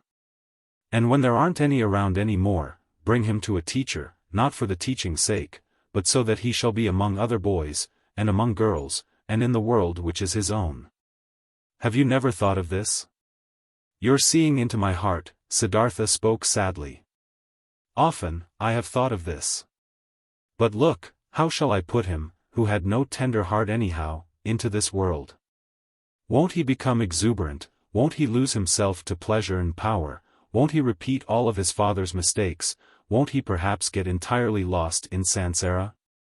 Brightly, the ferryman's smile lit up, softly, he touched Siddhartha's arm and said, "Ask the river about it, my friend. Hear it laugh about it. Would you actually believe that you had committed your foolish acts in order to spare your son from committing them too? And could you in any way protect your son from Sansara? How could you? By means of teachings, prayer, admonition? My dear, have you entirely forgotten that story containing so many lessons, that story about Siddhartha, a Brahmin's son, which you once told me here on this very spot? Who has kept the Samama Siddhartha safe from Sansara, from sin, from greed, from foolishness? Were his father's religious devotion, his teacher's warnings, his own knowledge, his own search able to keep him safe? Which father, which teacher had been able to protect him from living his life for himself, from soiling himself with life, from burdening himself with guilt? From drinking the bitter drink for himself, from finding his path for himself? Would you think, my dear, anybody might perhaps be spared from taking this path? That perhaps your little son would be spared, because you love him, because you would like to keep him from suffering and pain and disappointment? But even if you would die 10 times for him, you would not be able to take the slightest part of his destiny upon yourself. Never before had Vasudeva spoken so many words. Kindly, Siddhartha thanked him, went troubled into the hut, could not sleep for a long time. Vasudeva had told him nothing, he had not already thought and known for himself. But this was a knowledge he could not act upon. Stronger than the knowledge was his love for the boy, stronger was his tenderness, his fear to lose him. Had he ever lost his heart so much to something, had he ever loved any person thus blindly, thus sufferingly, thus unsuccessfully, and yet thus happily? Siddhartha could not heed his friend's advice, he could not give up the boy. He let the boy give him orders, he let him disregard him. He said nothing and waited. Daily, he began the mute struggle of friendliness, the silent war of patience. Vasudeva also said nothing and waited, friendly, knowing, patient. They were both masters of patience. At one time, when the boy's face reminded him very much of Kamala, Siddhartha suddenly had to think of a line which Kamala a long time ago, in the days of their youth, had once said to him. "You cannot love," she had said to him, and he had agreed with her and had compared himself with a star, while comparing the childlike people with falling leaves. And nevertheless he had also sensed an accusation in that line.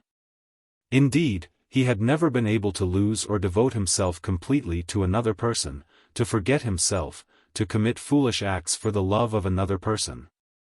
Never he had been able to do this, and this was, as it had seemed to him at that time, the great distinction which set him apart from the childlike people. But now, since his son was here, now he, Siddhartha, had also become completely a childlike person, suffering for the sake of another person, loving another person, lost to a love. Having become a fool on account of love.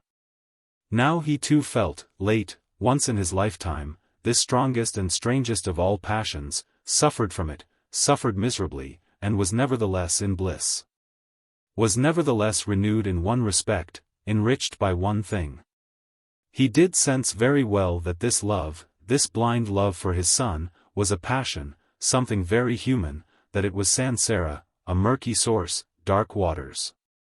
Nevertheless, he felt at the same time, it was not worthless, it was necessary, came from the essence of his own being. This pleasure also had to be atoned for, this pain also had to be endured, these foolish acts also had to be committed. Through all this, the son let him commit his foolish acts, let him court for his affection, let him humiliate himself every day by giving in to his moods. This father had nothing which would have delighted him and nothing which he would have feared. He was a good man, this father, a good, kind, soft man, perhaps a very devout man, perhaps a saint. All these were no attributes which could win the boy over. He was bored by this father, who kept him prisoner here in this miserable hut of his. He was bored by him, and for him to answer every naughtiness with a smile, every insult with friendliness, every viciousness with kindness, this very thing was the hated trick of this old sneak. Much more the boy would have liked it if he had been threatened by him, if he had been abused by him. A day came, when what young Siddhartha had on his mind came bursting forth, and he openly turned against his father. The latter had given him a task, he had told him to gather brushwood. But the boy did not leave the hut, in stubborn disobedience and rage he stayed where he was, thumped on the ground with his feet, clenched his fists, and screamed in a powerful outburst his hatred and contempt into his father's face. "Get the brushwood for yourself," he shouted, foaming at the mouth. "I'm not your servant. I do know that you won't hit me, you don't dare. I do know that you constantly want to punish me and put me down with your religious devotion and your indulgence. You want me to become like you, just as devout, just as soft, just as wise. But listen up, just to make you suffer, I'd rather become a highway robber and murderer, and go to hell, than to become like you. I hate you, you're not my father, even if you've 10 times been my mother's fornicator." Rage and grief boiled over in him, foamed at the father in 100 savage and evil words. Then the boy ran away and only returned late at night. But the next morning, he had disappeared. What had also disappeared was a small basket, woven out of bast of 2 colors, in which the ferrymen kept those copper and silver coins which they received as a fare. The boat had also disappeared. Siddhartha saw it lying by the opposite bank. The boy had ran away. "I must follow him," said Siddhartha, who had been shivering with grief since those ranting speeches the boy had made yesterday. "A child can't go through the forest all alone. He'll perish. We must build a raft, Vasudeva, to get over the water." "We will build a raft," said Vasudeva, "to get our boat back, which the boy has taken away. But him, you shall let run along, my friend, he is no child any more, he knows how to get around. He's looking for the path to the city, and he is right, don't forget that. He's doing what you've failed to do yourself. He's taking care of himself, he's taking his course. Alas, Siddhartha, I see you suffering, but you're suffering a pain at which one would like to laugh, at which you'll soon laugh for yourself." Siddhartha did not answer. He already held the axe in his hands and began to make a raft of bamboo, and Vasudeva helped him to tie the canes together with ropes of grass. Then they crossed over, drifted far off their course, pulled the raft upriver on the opposite bank. "Why did you take the axe along?" asked Siddhartha. Vasudeva said, "It might have been possible that the oar of our boat got lost." But Siddhartha knew what his friend was thinking. He thought, the boy would have thrown away or broken the oar in order to get even and in order to keep them from following him. And in fact, there was no oar left in the boat. Vasudeva pointed to the bottom of the boat and looked at his friend with a smile, as if he wanted to say, "Don't you see what your son is trying to tell you? Don't you see that he doesn't want to be followed?" But he did not say this in words. He started making a new oar. But Siddhartha bid his farewell, to look for the runaway. Vasudeva did not stop him. When Siddhartha had already been walking through the forest for a long time, the thought occurred to him that his search was useless. Either, so he thought, the boy was far ahead and had already reached the city, or, if he should still be on his way, he would conceal himself from him, the pursuer. As he continued thinking, he also found that he, on his part, was not worried for his son, that he knew deep inside that he had neither perished nor was in any danger in the forest. Nevertheless, he ran without stopping, no longer to save him, just to satisfy his desire, just to perhaps see him one more time. And he ran up to just outside of the city. When, near the city, he reached a wide road, he stopped, by the entrance of the beautiful pleasure garden, which used to belong to Kamala, where he had seen her for the first time in her sedan chair. The past rose up in his soul, again he saw himself standing there, young, a bearded, naked Samana, his hair full of dust. For a long time, Siddhartha stood there and looked through the open gate into the garden, seeing monks in yellow robes walking among the beautiful trees. For a long time, he stood there, pondering, seeing images, listening to the story of his life. For a long time, he stood there, looked at the monks, saw young Siddhartha in their place, saw young Kamala walking among the high trees. Clearly, he saw himself being served food and drink by Kamala, receiving his first kiss from her, looking proudly and disdainfully back on his Brahmanism. Beginning proudly and full of desire his worldly life. He saw Kamaswami, saw the servants, the orgies, the gamblers with the dice, the musicians, saw Kamala's songbird in the cage, lived through all this once again, breathed Sansara. Was once again old and tired, felt once again disgust, felt once again the wish to annihilate himself, was once again healed by the holy Om.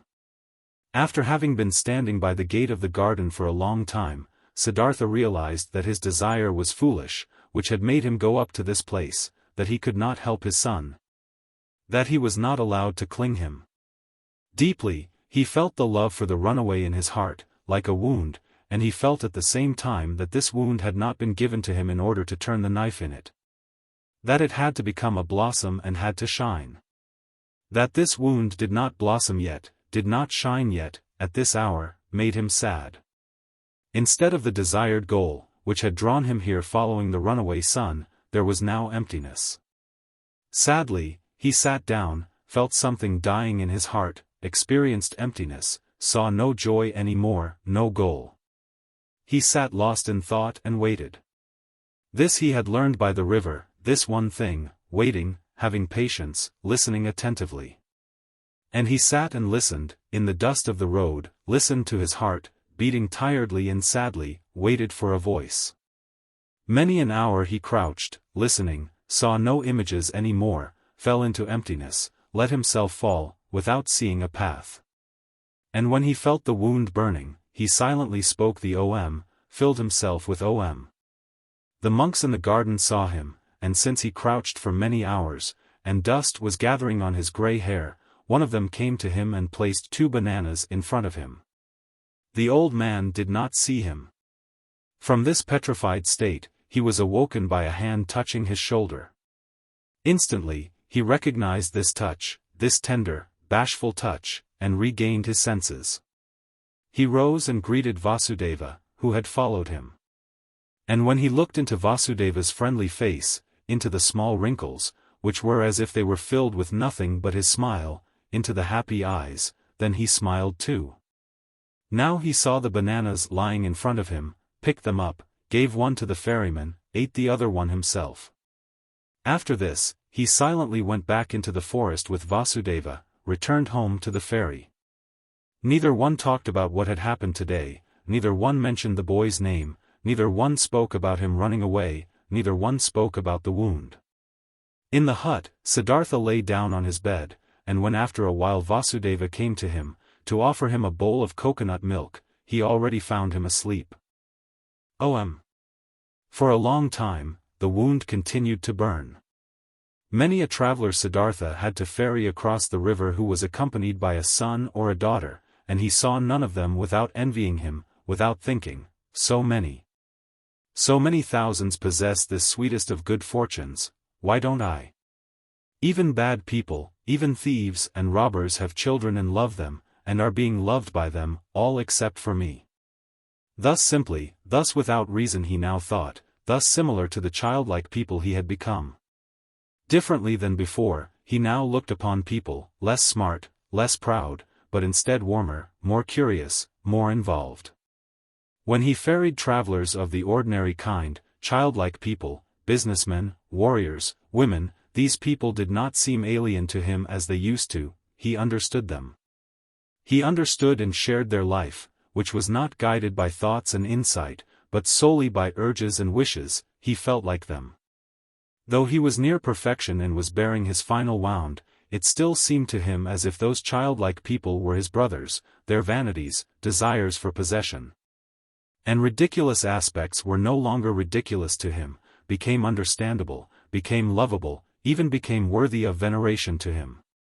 The blind love of a mother for her child, the stupid, blind pride of a conceited father for his only son, the blind, wild desire of a young, vain woman for jewelry and admiring glances from men. All of these urges, all of this childish stuff, all of these simple, foolish, but immensely strong, strongly living, strongly prevailing urges and desires were now no childish notions for Siddhartha any more. He saw people living for their sake, saw them achieving infinitely much for their sake, traveling, conducting wars, suffering infinitely much, bearing infinitely much, and he could love them for it. He saw life, that what is alive, the indestructible, the Brahmin in each of their passions, each of their acts. Worthy of love and admiration were these people in their blind loyalty, their blind strength and tenacity. They lacked nothing. There was nothing the knowledgeable one, the thinker, had to put him above them except for one little thing, a single, tiny, small thing, the consciousness. The conscious thought of the oneness of all life. And Siddhartha even doubted in many an hour, whether this knowledge, this thought was to be valued thus highly, whether it might not also perhaps be a childish idea of the thinking people. Of the thinking and childlike people. In all other respects, the worldly people were of equal rank to the wise men, were often far superior to them, just as animals too can, after all, in some moments, seem to be superior to humans in their tough, unrelenting performance of what is necessary. Slowly blossomed, slowly ripened in Siddhartha the realization, the knowledge, what wisdom actually was, what the goal of his long search was.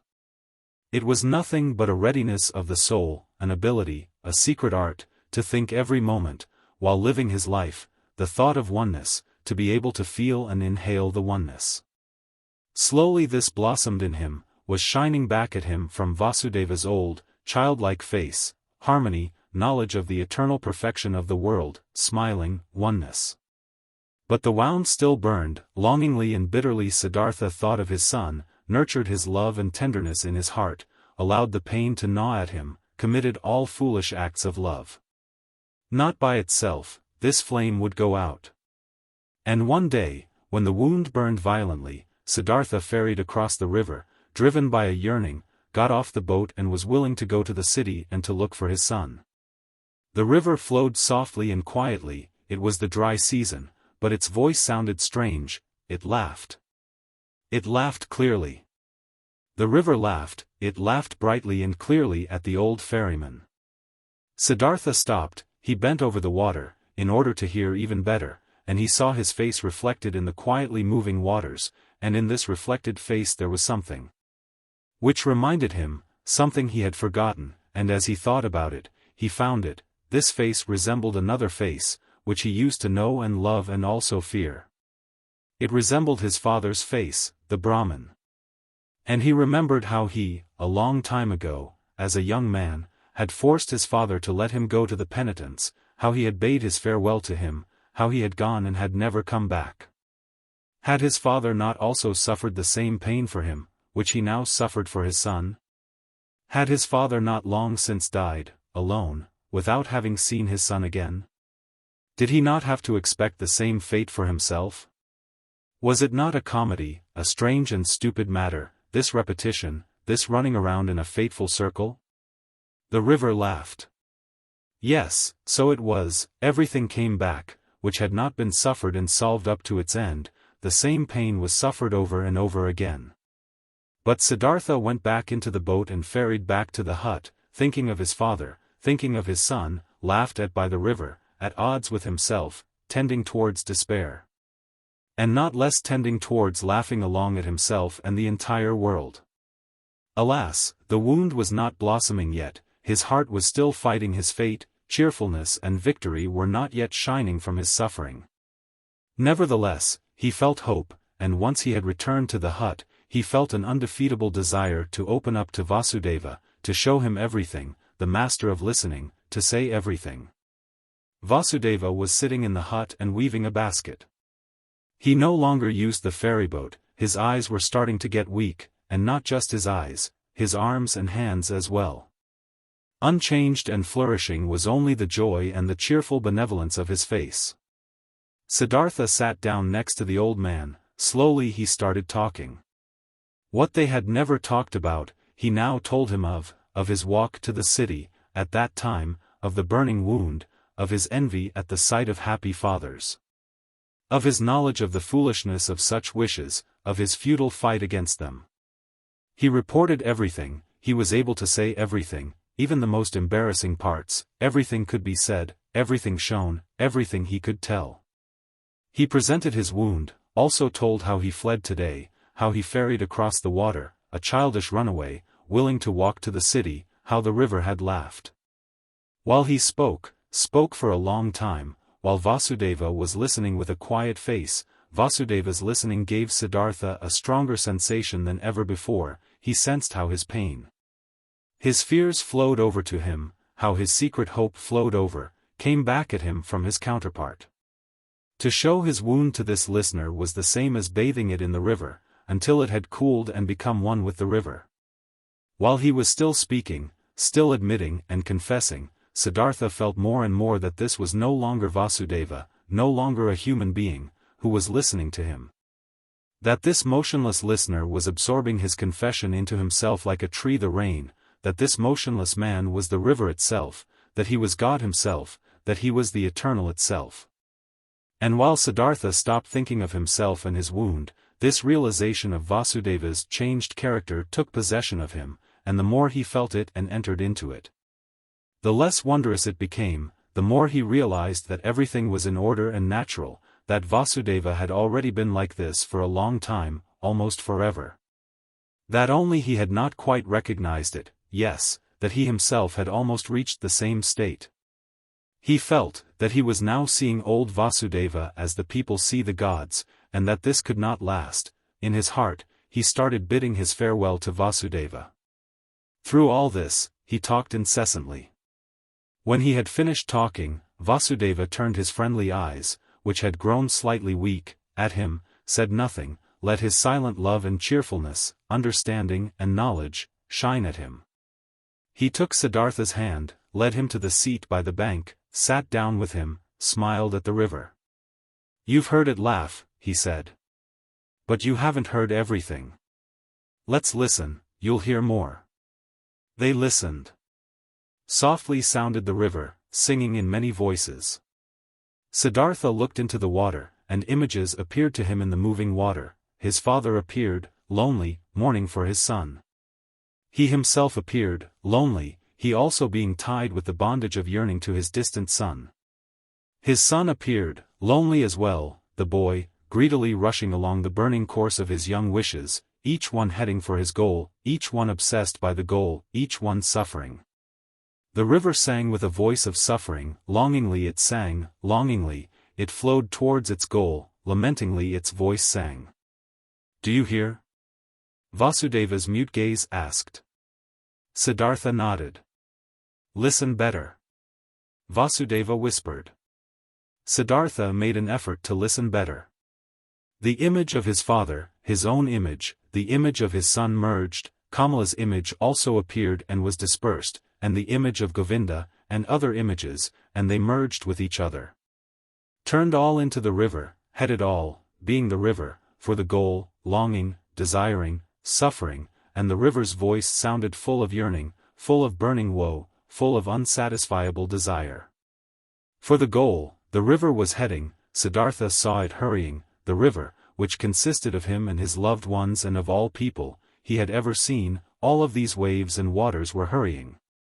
Suffering, towards goals, many goals, the waterfall, the lake, the rapids, the sea, and all goals were reached, and every goal was followed by a new one.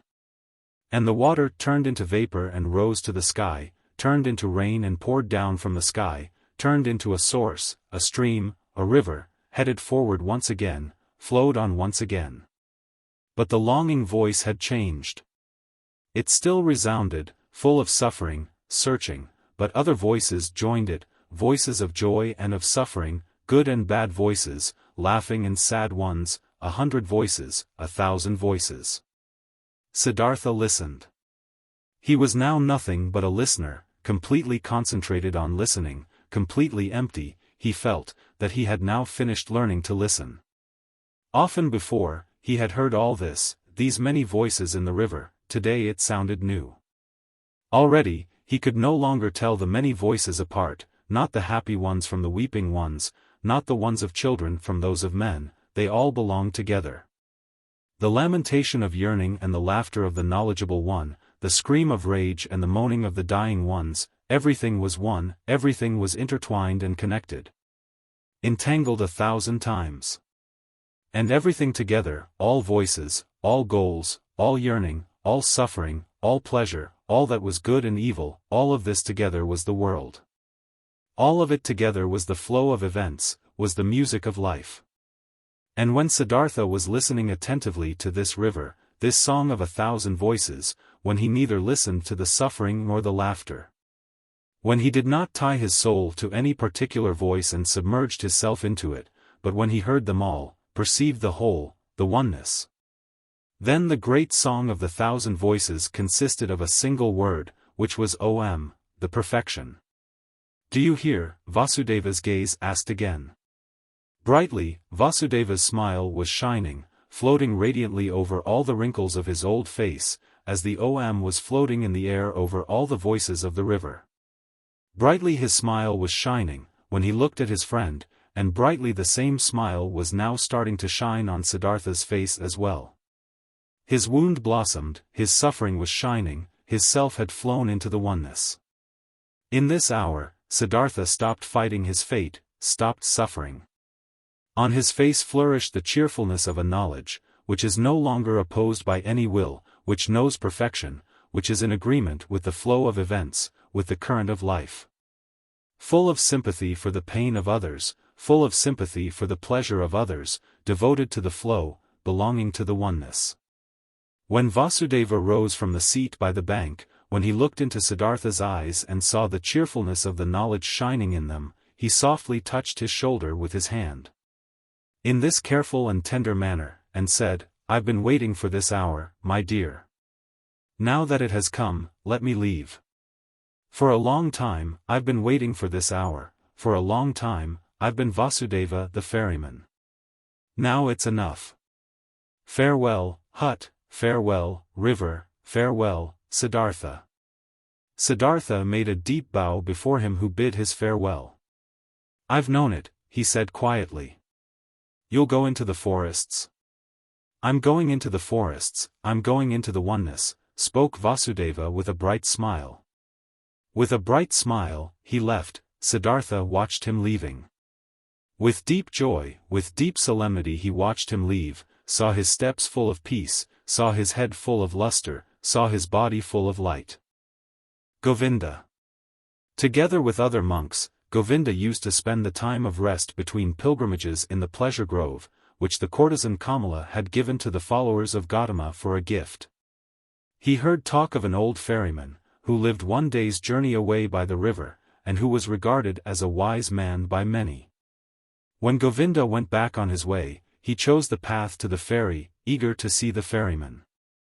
Because, though he had lived his entire life by the rules, though he was also looked upon with veneration by the younger monks on account of his age and his modesty, the restlessness and the searching still had not perished from his heart. He came to the river and asked the old man to ferry him over, and when they got off the boat on the other side, he said to the old man, you're very good to us monks and pilgrims. You have already ferried many of us across the river. Aren't you too, Ferryman, a searcher for the right path?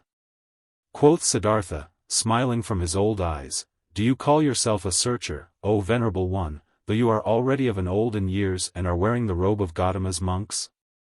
It's true, I'm old, spoke Govinda, but I haven't stopped searching. Never I'll stop searching, this seems to be my destiny. You too, so it seems to me, have been searching. Would you like to tell me something, O honorable one? Quoth Siddhartha, what should I possibly have to tell you, O venerable one? Perhaps that you're searching far too much? That in all that searching, you don't find the time for finding?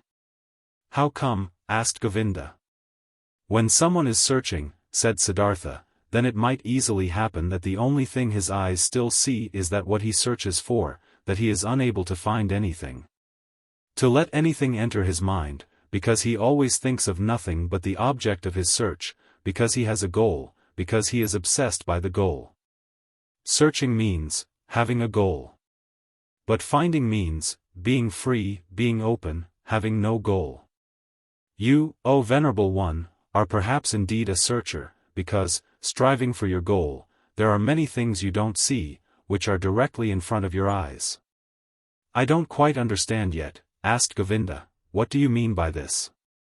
Quoth Siddhartha, a long time ago, O venerable one, many years ago, you've once before been at this river and have found a sleeping man by the river, and have sat down with him to guard his sleep.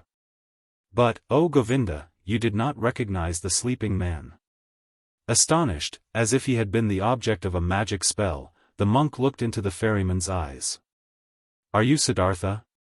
He asked with a timid voice. I wouldn't have recognized you this time as well. From my heart, I'm greeting you, Siddhartha, from my heart, I'm happy to see you once again. You've changed a lot, my friend, and so you've now become a ferryman? In a friendly manner, Siddhartha laughed. A ferryman, yes.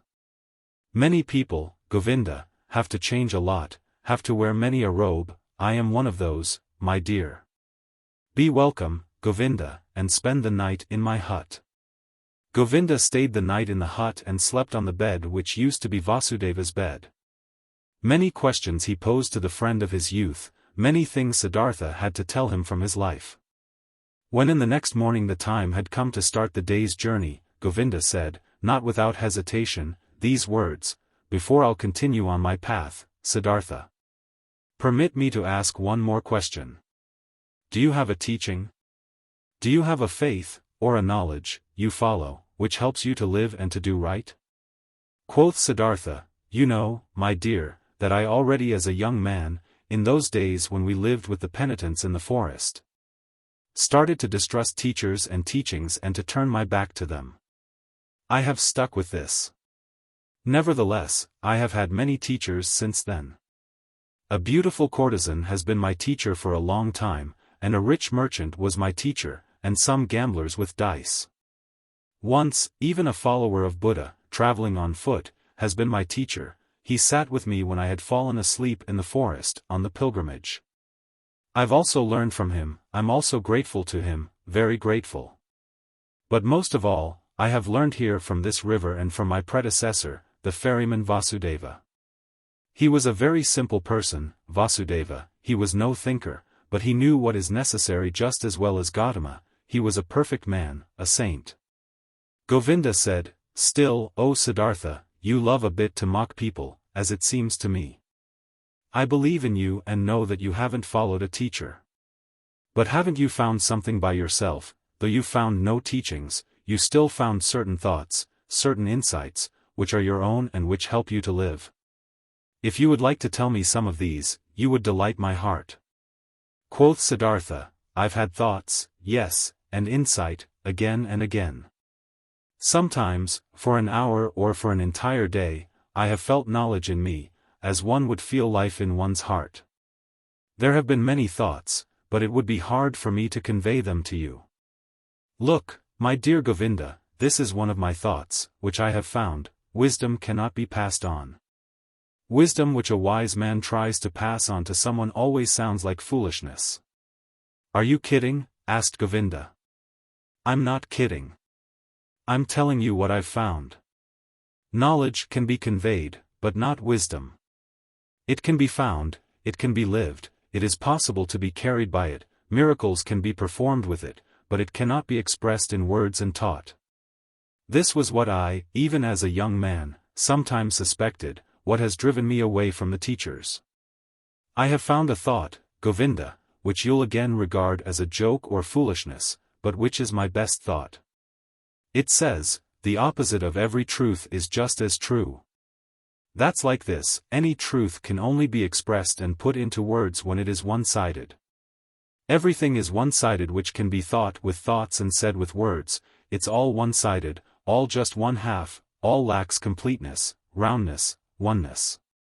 When the exalted Gotama spoke in his teachings of the world, he had to divide it into Sansara and Nirvana, into deception and truth, into suffering and salvation. It cannot be done differently, there is no other way for him who wants to teach. But the world itself, what exists around us and inside of us, is never one-sided. A person or an act is never entirely Sansara or entirely Nirvana, a person is never entirely holy or entirely sinful. It does really seem like this, because we are subject to deception, as if time was something real. Time is not real, Govinda, I have experienced this often and often again. And if time is not real, then the gap which seems to be between the world and the eternity, between suffering and blissfulness, between evil and good, is also a deception. How come? Asked Govinda timidly. Listen well, my dear, listen well. The sinner, which I am and which you are, is a sinner, but in times to come he will be Brahma again, he will reach the Nirvana, will be Buddha, and now see, these times to come are a deception. Are only a parable. The sinner is not on his way to become a Buddha, he is not in the process of developing, though our capacity for thinking does not know how else to picture these things. No, within the sinner is now and today already the future Buddha, his future is already all there, you have to worship in him, in you, in everyone the Buddha which is coming into being, the possible. The hidden Buddha. The world, my friend Govinda, is not imperfect, or on a slow path towards perfection, no, it is perfect in every moment, all sin already carries the divine forgiveness in itself. All small children already have the old person in themselves, all infants already have death, all dying people the eternal life. It is not possible for any person to see how far another one has already progressed on his path. In the robber and dice gambler, the Buddha is waiting, in the Brahmin, the robber is waiting. In deep meditation, there is the possibility to put time out of existence, to see all life which was, is, and will be as if it was simultaneous, and there everything is good, everything is perfect. Everything is Brahman. Therefore, I see whatever exists as good, death is to me like life, sin like holiness, wisdom like foolishness, everything has to be as it is, everything only requires my consent. Only my willingness, my loving agreement, to be good for me, to do nothing but work for my benefit, to be unable to ever harm me. I have experienced on my body and on my soul that I needed sin very much, I needed lust, the desire for possessions, vanity, and needed the most shameful despair. In order to learn how to give up all resistance, in order to learn how to love the world, in order to stop comparing it to some world I wished, I imagined, some kind of perfection I had made up. But to leave it as it is and to love it and to enjoy being a part of it. These, O Govinda, are some of the thoughts which have come into my mind. Siddhartha bent down, picked up a stone from the ground, and weighed it in his hand.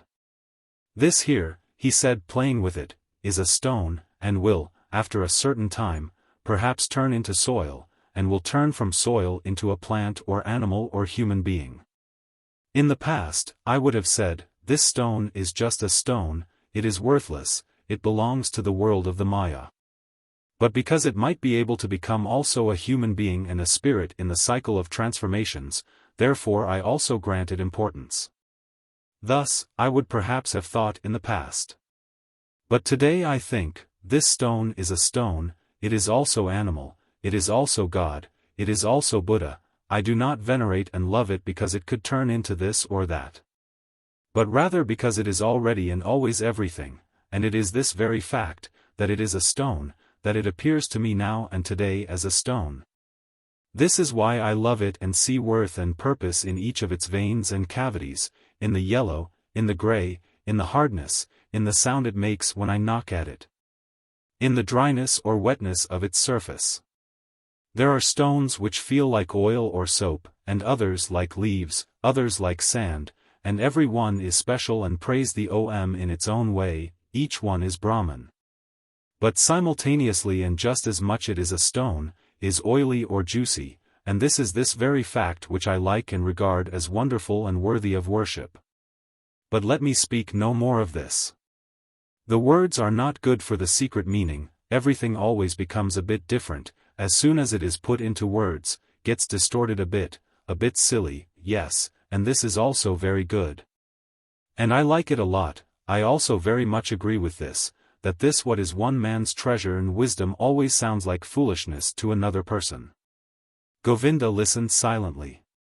Why have you told me this about the stone? He asked hesitantly after a pause. I did it without any specific intention. Or perhaps what I meant was, that I love this very stone, and the river, and all these things we are looking at and from which we can learn. I can love a stone, Govinda, and also a tree or a piece of bark. These are things, and things can be loved. But I cannot love words.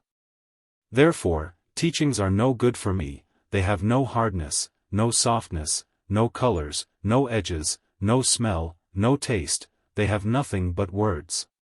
Perhaps it is these which keep you from finding peace, perhaps it is the many words. Because salvation and virtue as well, Sansara and Nirvana as well, are mere words, Govinda.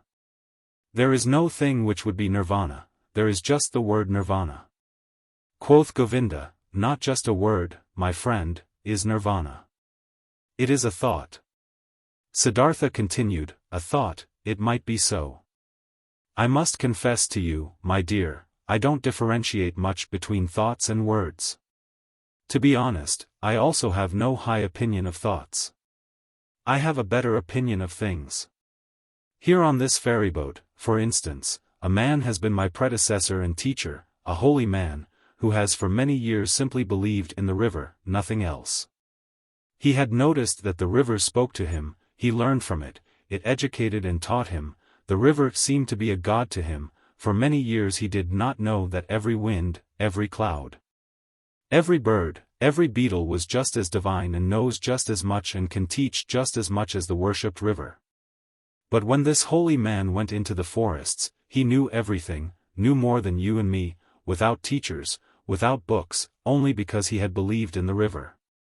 Govinda said, but is that what you call things actually something real, something which has existence?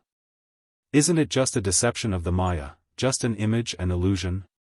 Your stone, your tree, your river, are they actually a reality? This too, spoke Siddhartha, I do not care very much about. Let the things be illusions or not, after all I would then also be an illusion, and thus they are always like me. This is what makes them so dear and worthy of veneration for me, they are like me. Therefore, I can love them. And this is now a teaching you will laugh about. Love, O Govinda, seems to me to be the most important thing of all. To thoroughly understand the world, to explain it, to despise it, may be the thing great thinkers do. But I'm only interested in being able to love the world, not to despise it, not to hate it and me, to be able to look upon it and me in all beings with love and admiration and great respect. This I understand, spoke Govinda. But this very thing was discovered by the Exalted One to be a deception. He commands benevolence, clemency, sympathy, tolerance, but not love. He forbade us to tie our heart in love to earthly things. I know it, said Siddhartha, his smile shone golden. I know it, Govinda. And behold, with this we are right in the middle of the thicket of opinions, in the dispute about words. For I cannot deny, my words of love are in a contradiction, a seeming contradiction with Gotama's words. For this very reason, I distrust in words so much, for I know, this contradiction is a deception. I know that I am in agreement with Gotama. How should he not know love, he, who has discovered all elements of human existence in their transitoriness, in their meaninglessness, and yet loved people thus much, to use a long, laborious life only to help them, to teach them. Even with him, even with your great teacher, I prefer the thing over the words, place more importance on his acts and life than on his speeches, more on the gestures of his hand than his opinions. Not in his speech, not in his thoughts, I see his greatness, only in his actions, in his life. For a long time, the two old men said nothing. Then spoke Govinda, while bowing for a farewell, I thank you, Siddhartha, for telling me some of your thoughts. They are partially strange thoughts, not all have been instantly understandable to me. This being as it may, I thank you, and I wish you to have calm days. But secretly he thought to himself, this Siddhartha is a bizarre person, he expresses bizarre thoughts, his teachings sound foolish. So differently sound the Exalted One's pure teachings, clearer, purer, more comprehensible, nothing strange, foolish, or silly is contained in them. But different from his thought seemed to me Siddhartha's hands and feet, his eyes, his forehead, his breath, his smile, his greeting, his walk. Never again, after our exalted Gotama has become one with the nirvana, never since then have I met a person of whom I felt, this is a holy man. Only him, this Siddhartha, I have found to be like this. May his teachings be strange, may his words sound foolish. Out of his gaze and his hand, his skin and his hair, out of every part of him shines a purity, shines a calmness, shines a cheerfulness and mildness and holiness, which I have seen in no other person since the final death of our exalted teacher. As Govinda thought like this, and there was a conflict in his heart, he once again bowed to Siddhartha, drawn by love. Deeply he bowed to him who was calmly sitting. Siddhartha, he spoke, we have become old men. It is unlikely for one of us to see the other again in this incarnation. I see, beloved, that you have found peace. I confess that I haven't found it. Tell me, O honorable one more word, give me something on my way which I can grasp, which I can understand. Give me something to be with me on my path. It is often hard, my path, often dark, Siddhartha. Siddhartha said nothing and looked at him with the ever unchanged, quiet smile.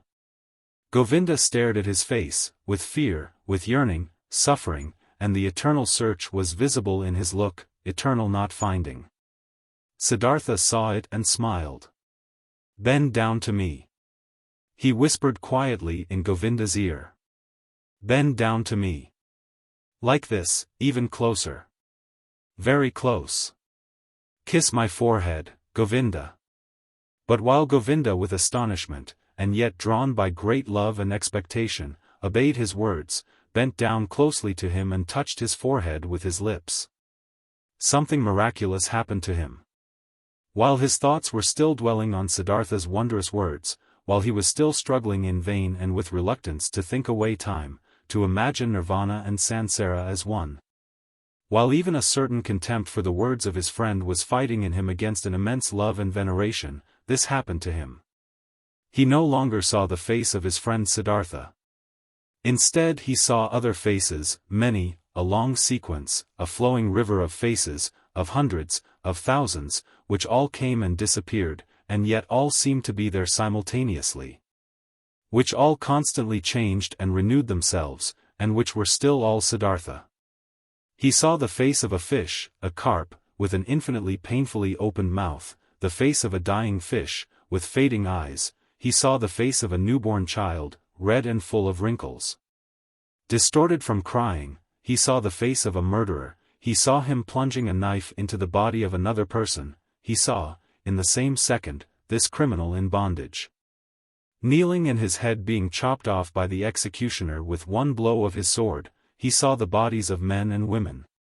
Naked in positions and cramps of frenzied love, he saw corpses stretched out, motionless, cold, void, he saw the heads of animals, of boars, of crocodiles, of elephants, of bulls.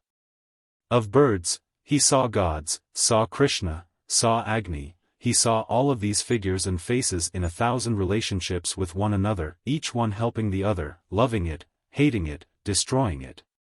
Giving rebirth to it, each one was a will to die, a passionately painful confession of transitoriness, and yet none of them died, each one only transformed, was always reborn. Received evermore a new face, without any time having passed between the one and the other face, and all of these figures and faces rested, flowed, generated themselves. Floated along and merged with each other, and they were all constantly covered by something thin, without individuality of its own, but yet existing, like a thin glass or ice. Like a transparent skin, a shell or mold or mask of water, and this mask was smiling, and this mask was Siddhartha's smiling face, which he, Govinda, in this very same moment touched with his lips. And, Govinda saw it like this smile of the mask, this smile of oneness above the flowing forms, this smile of simultaneousness above the 1,000 births and deaths.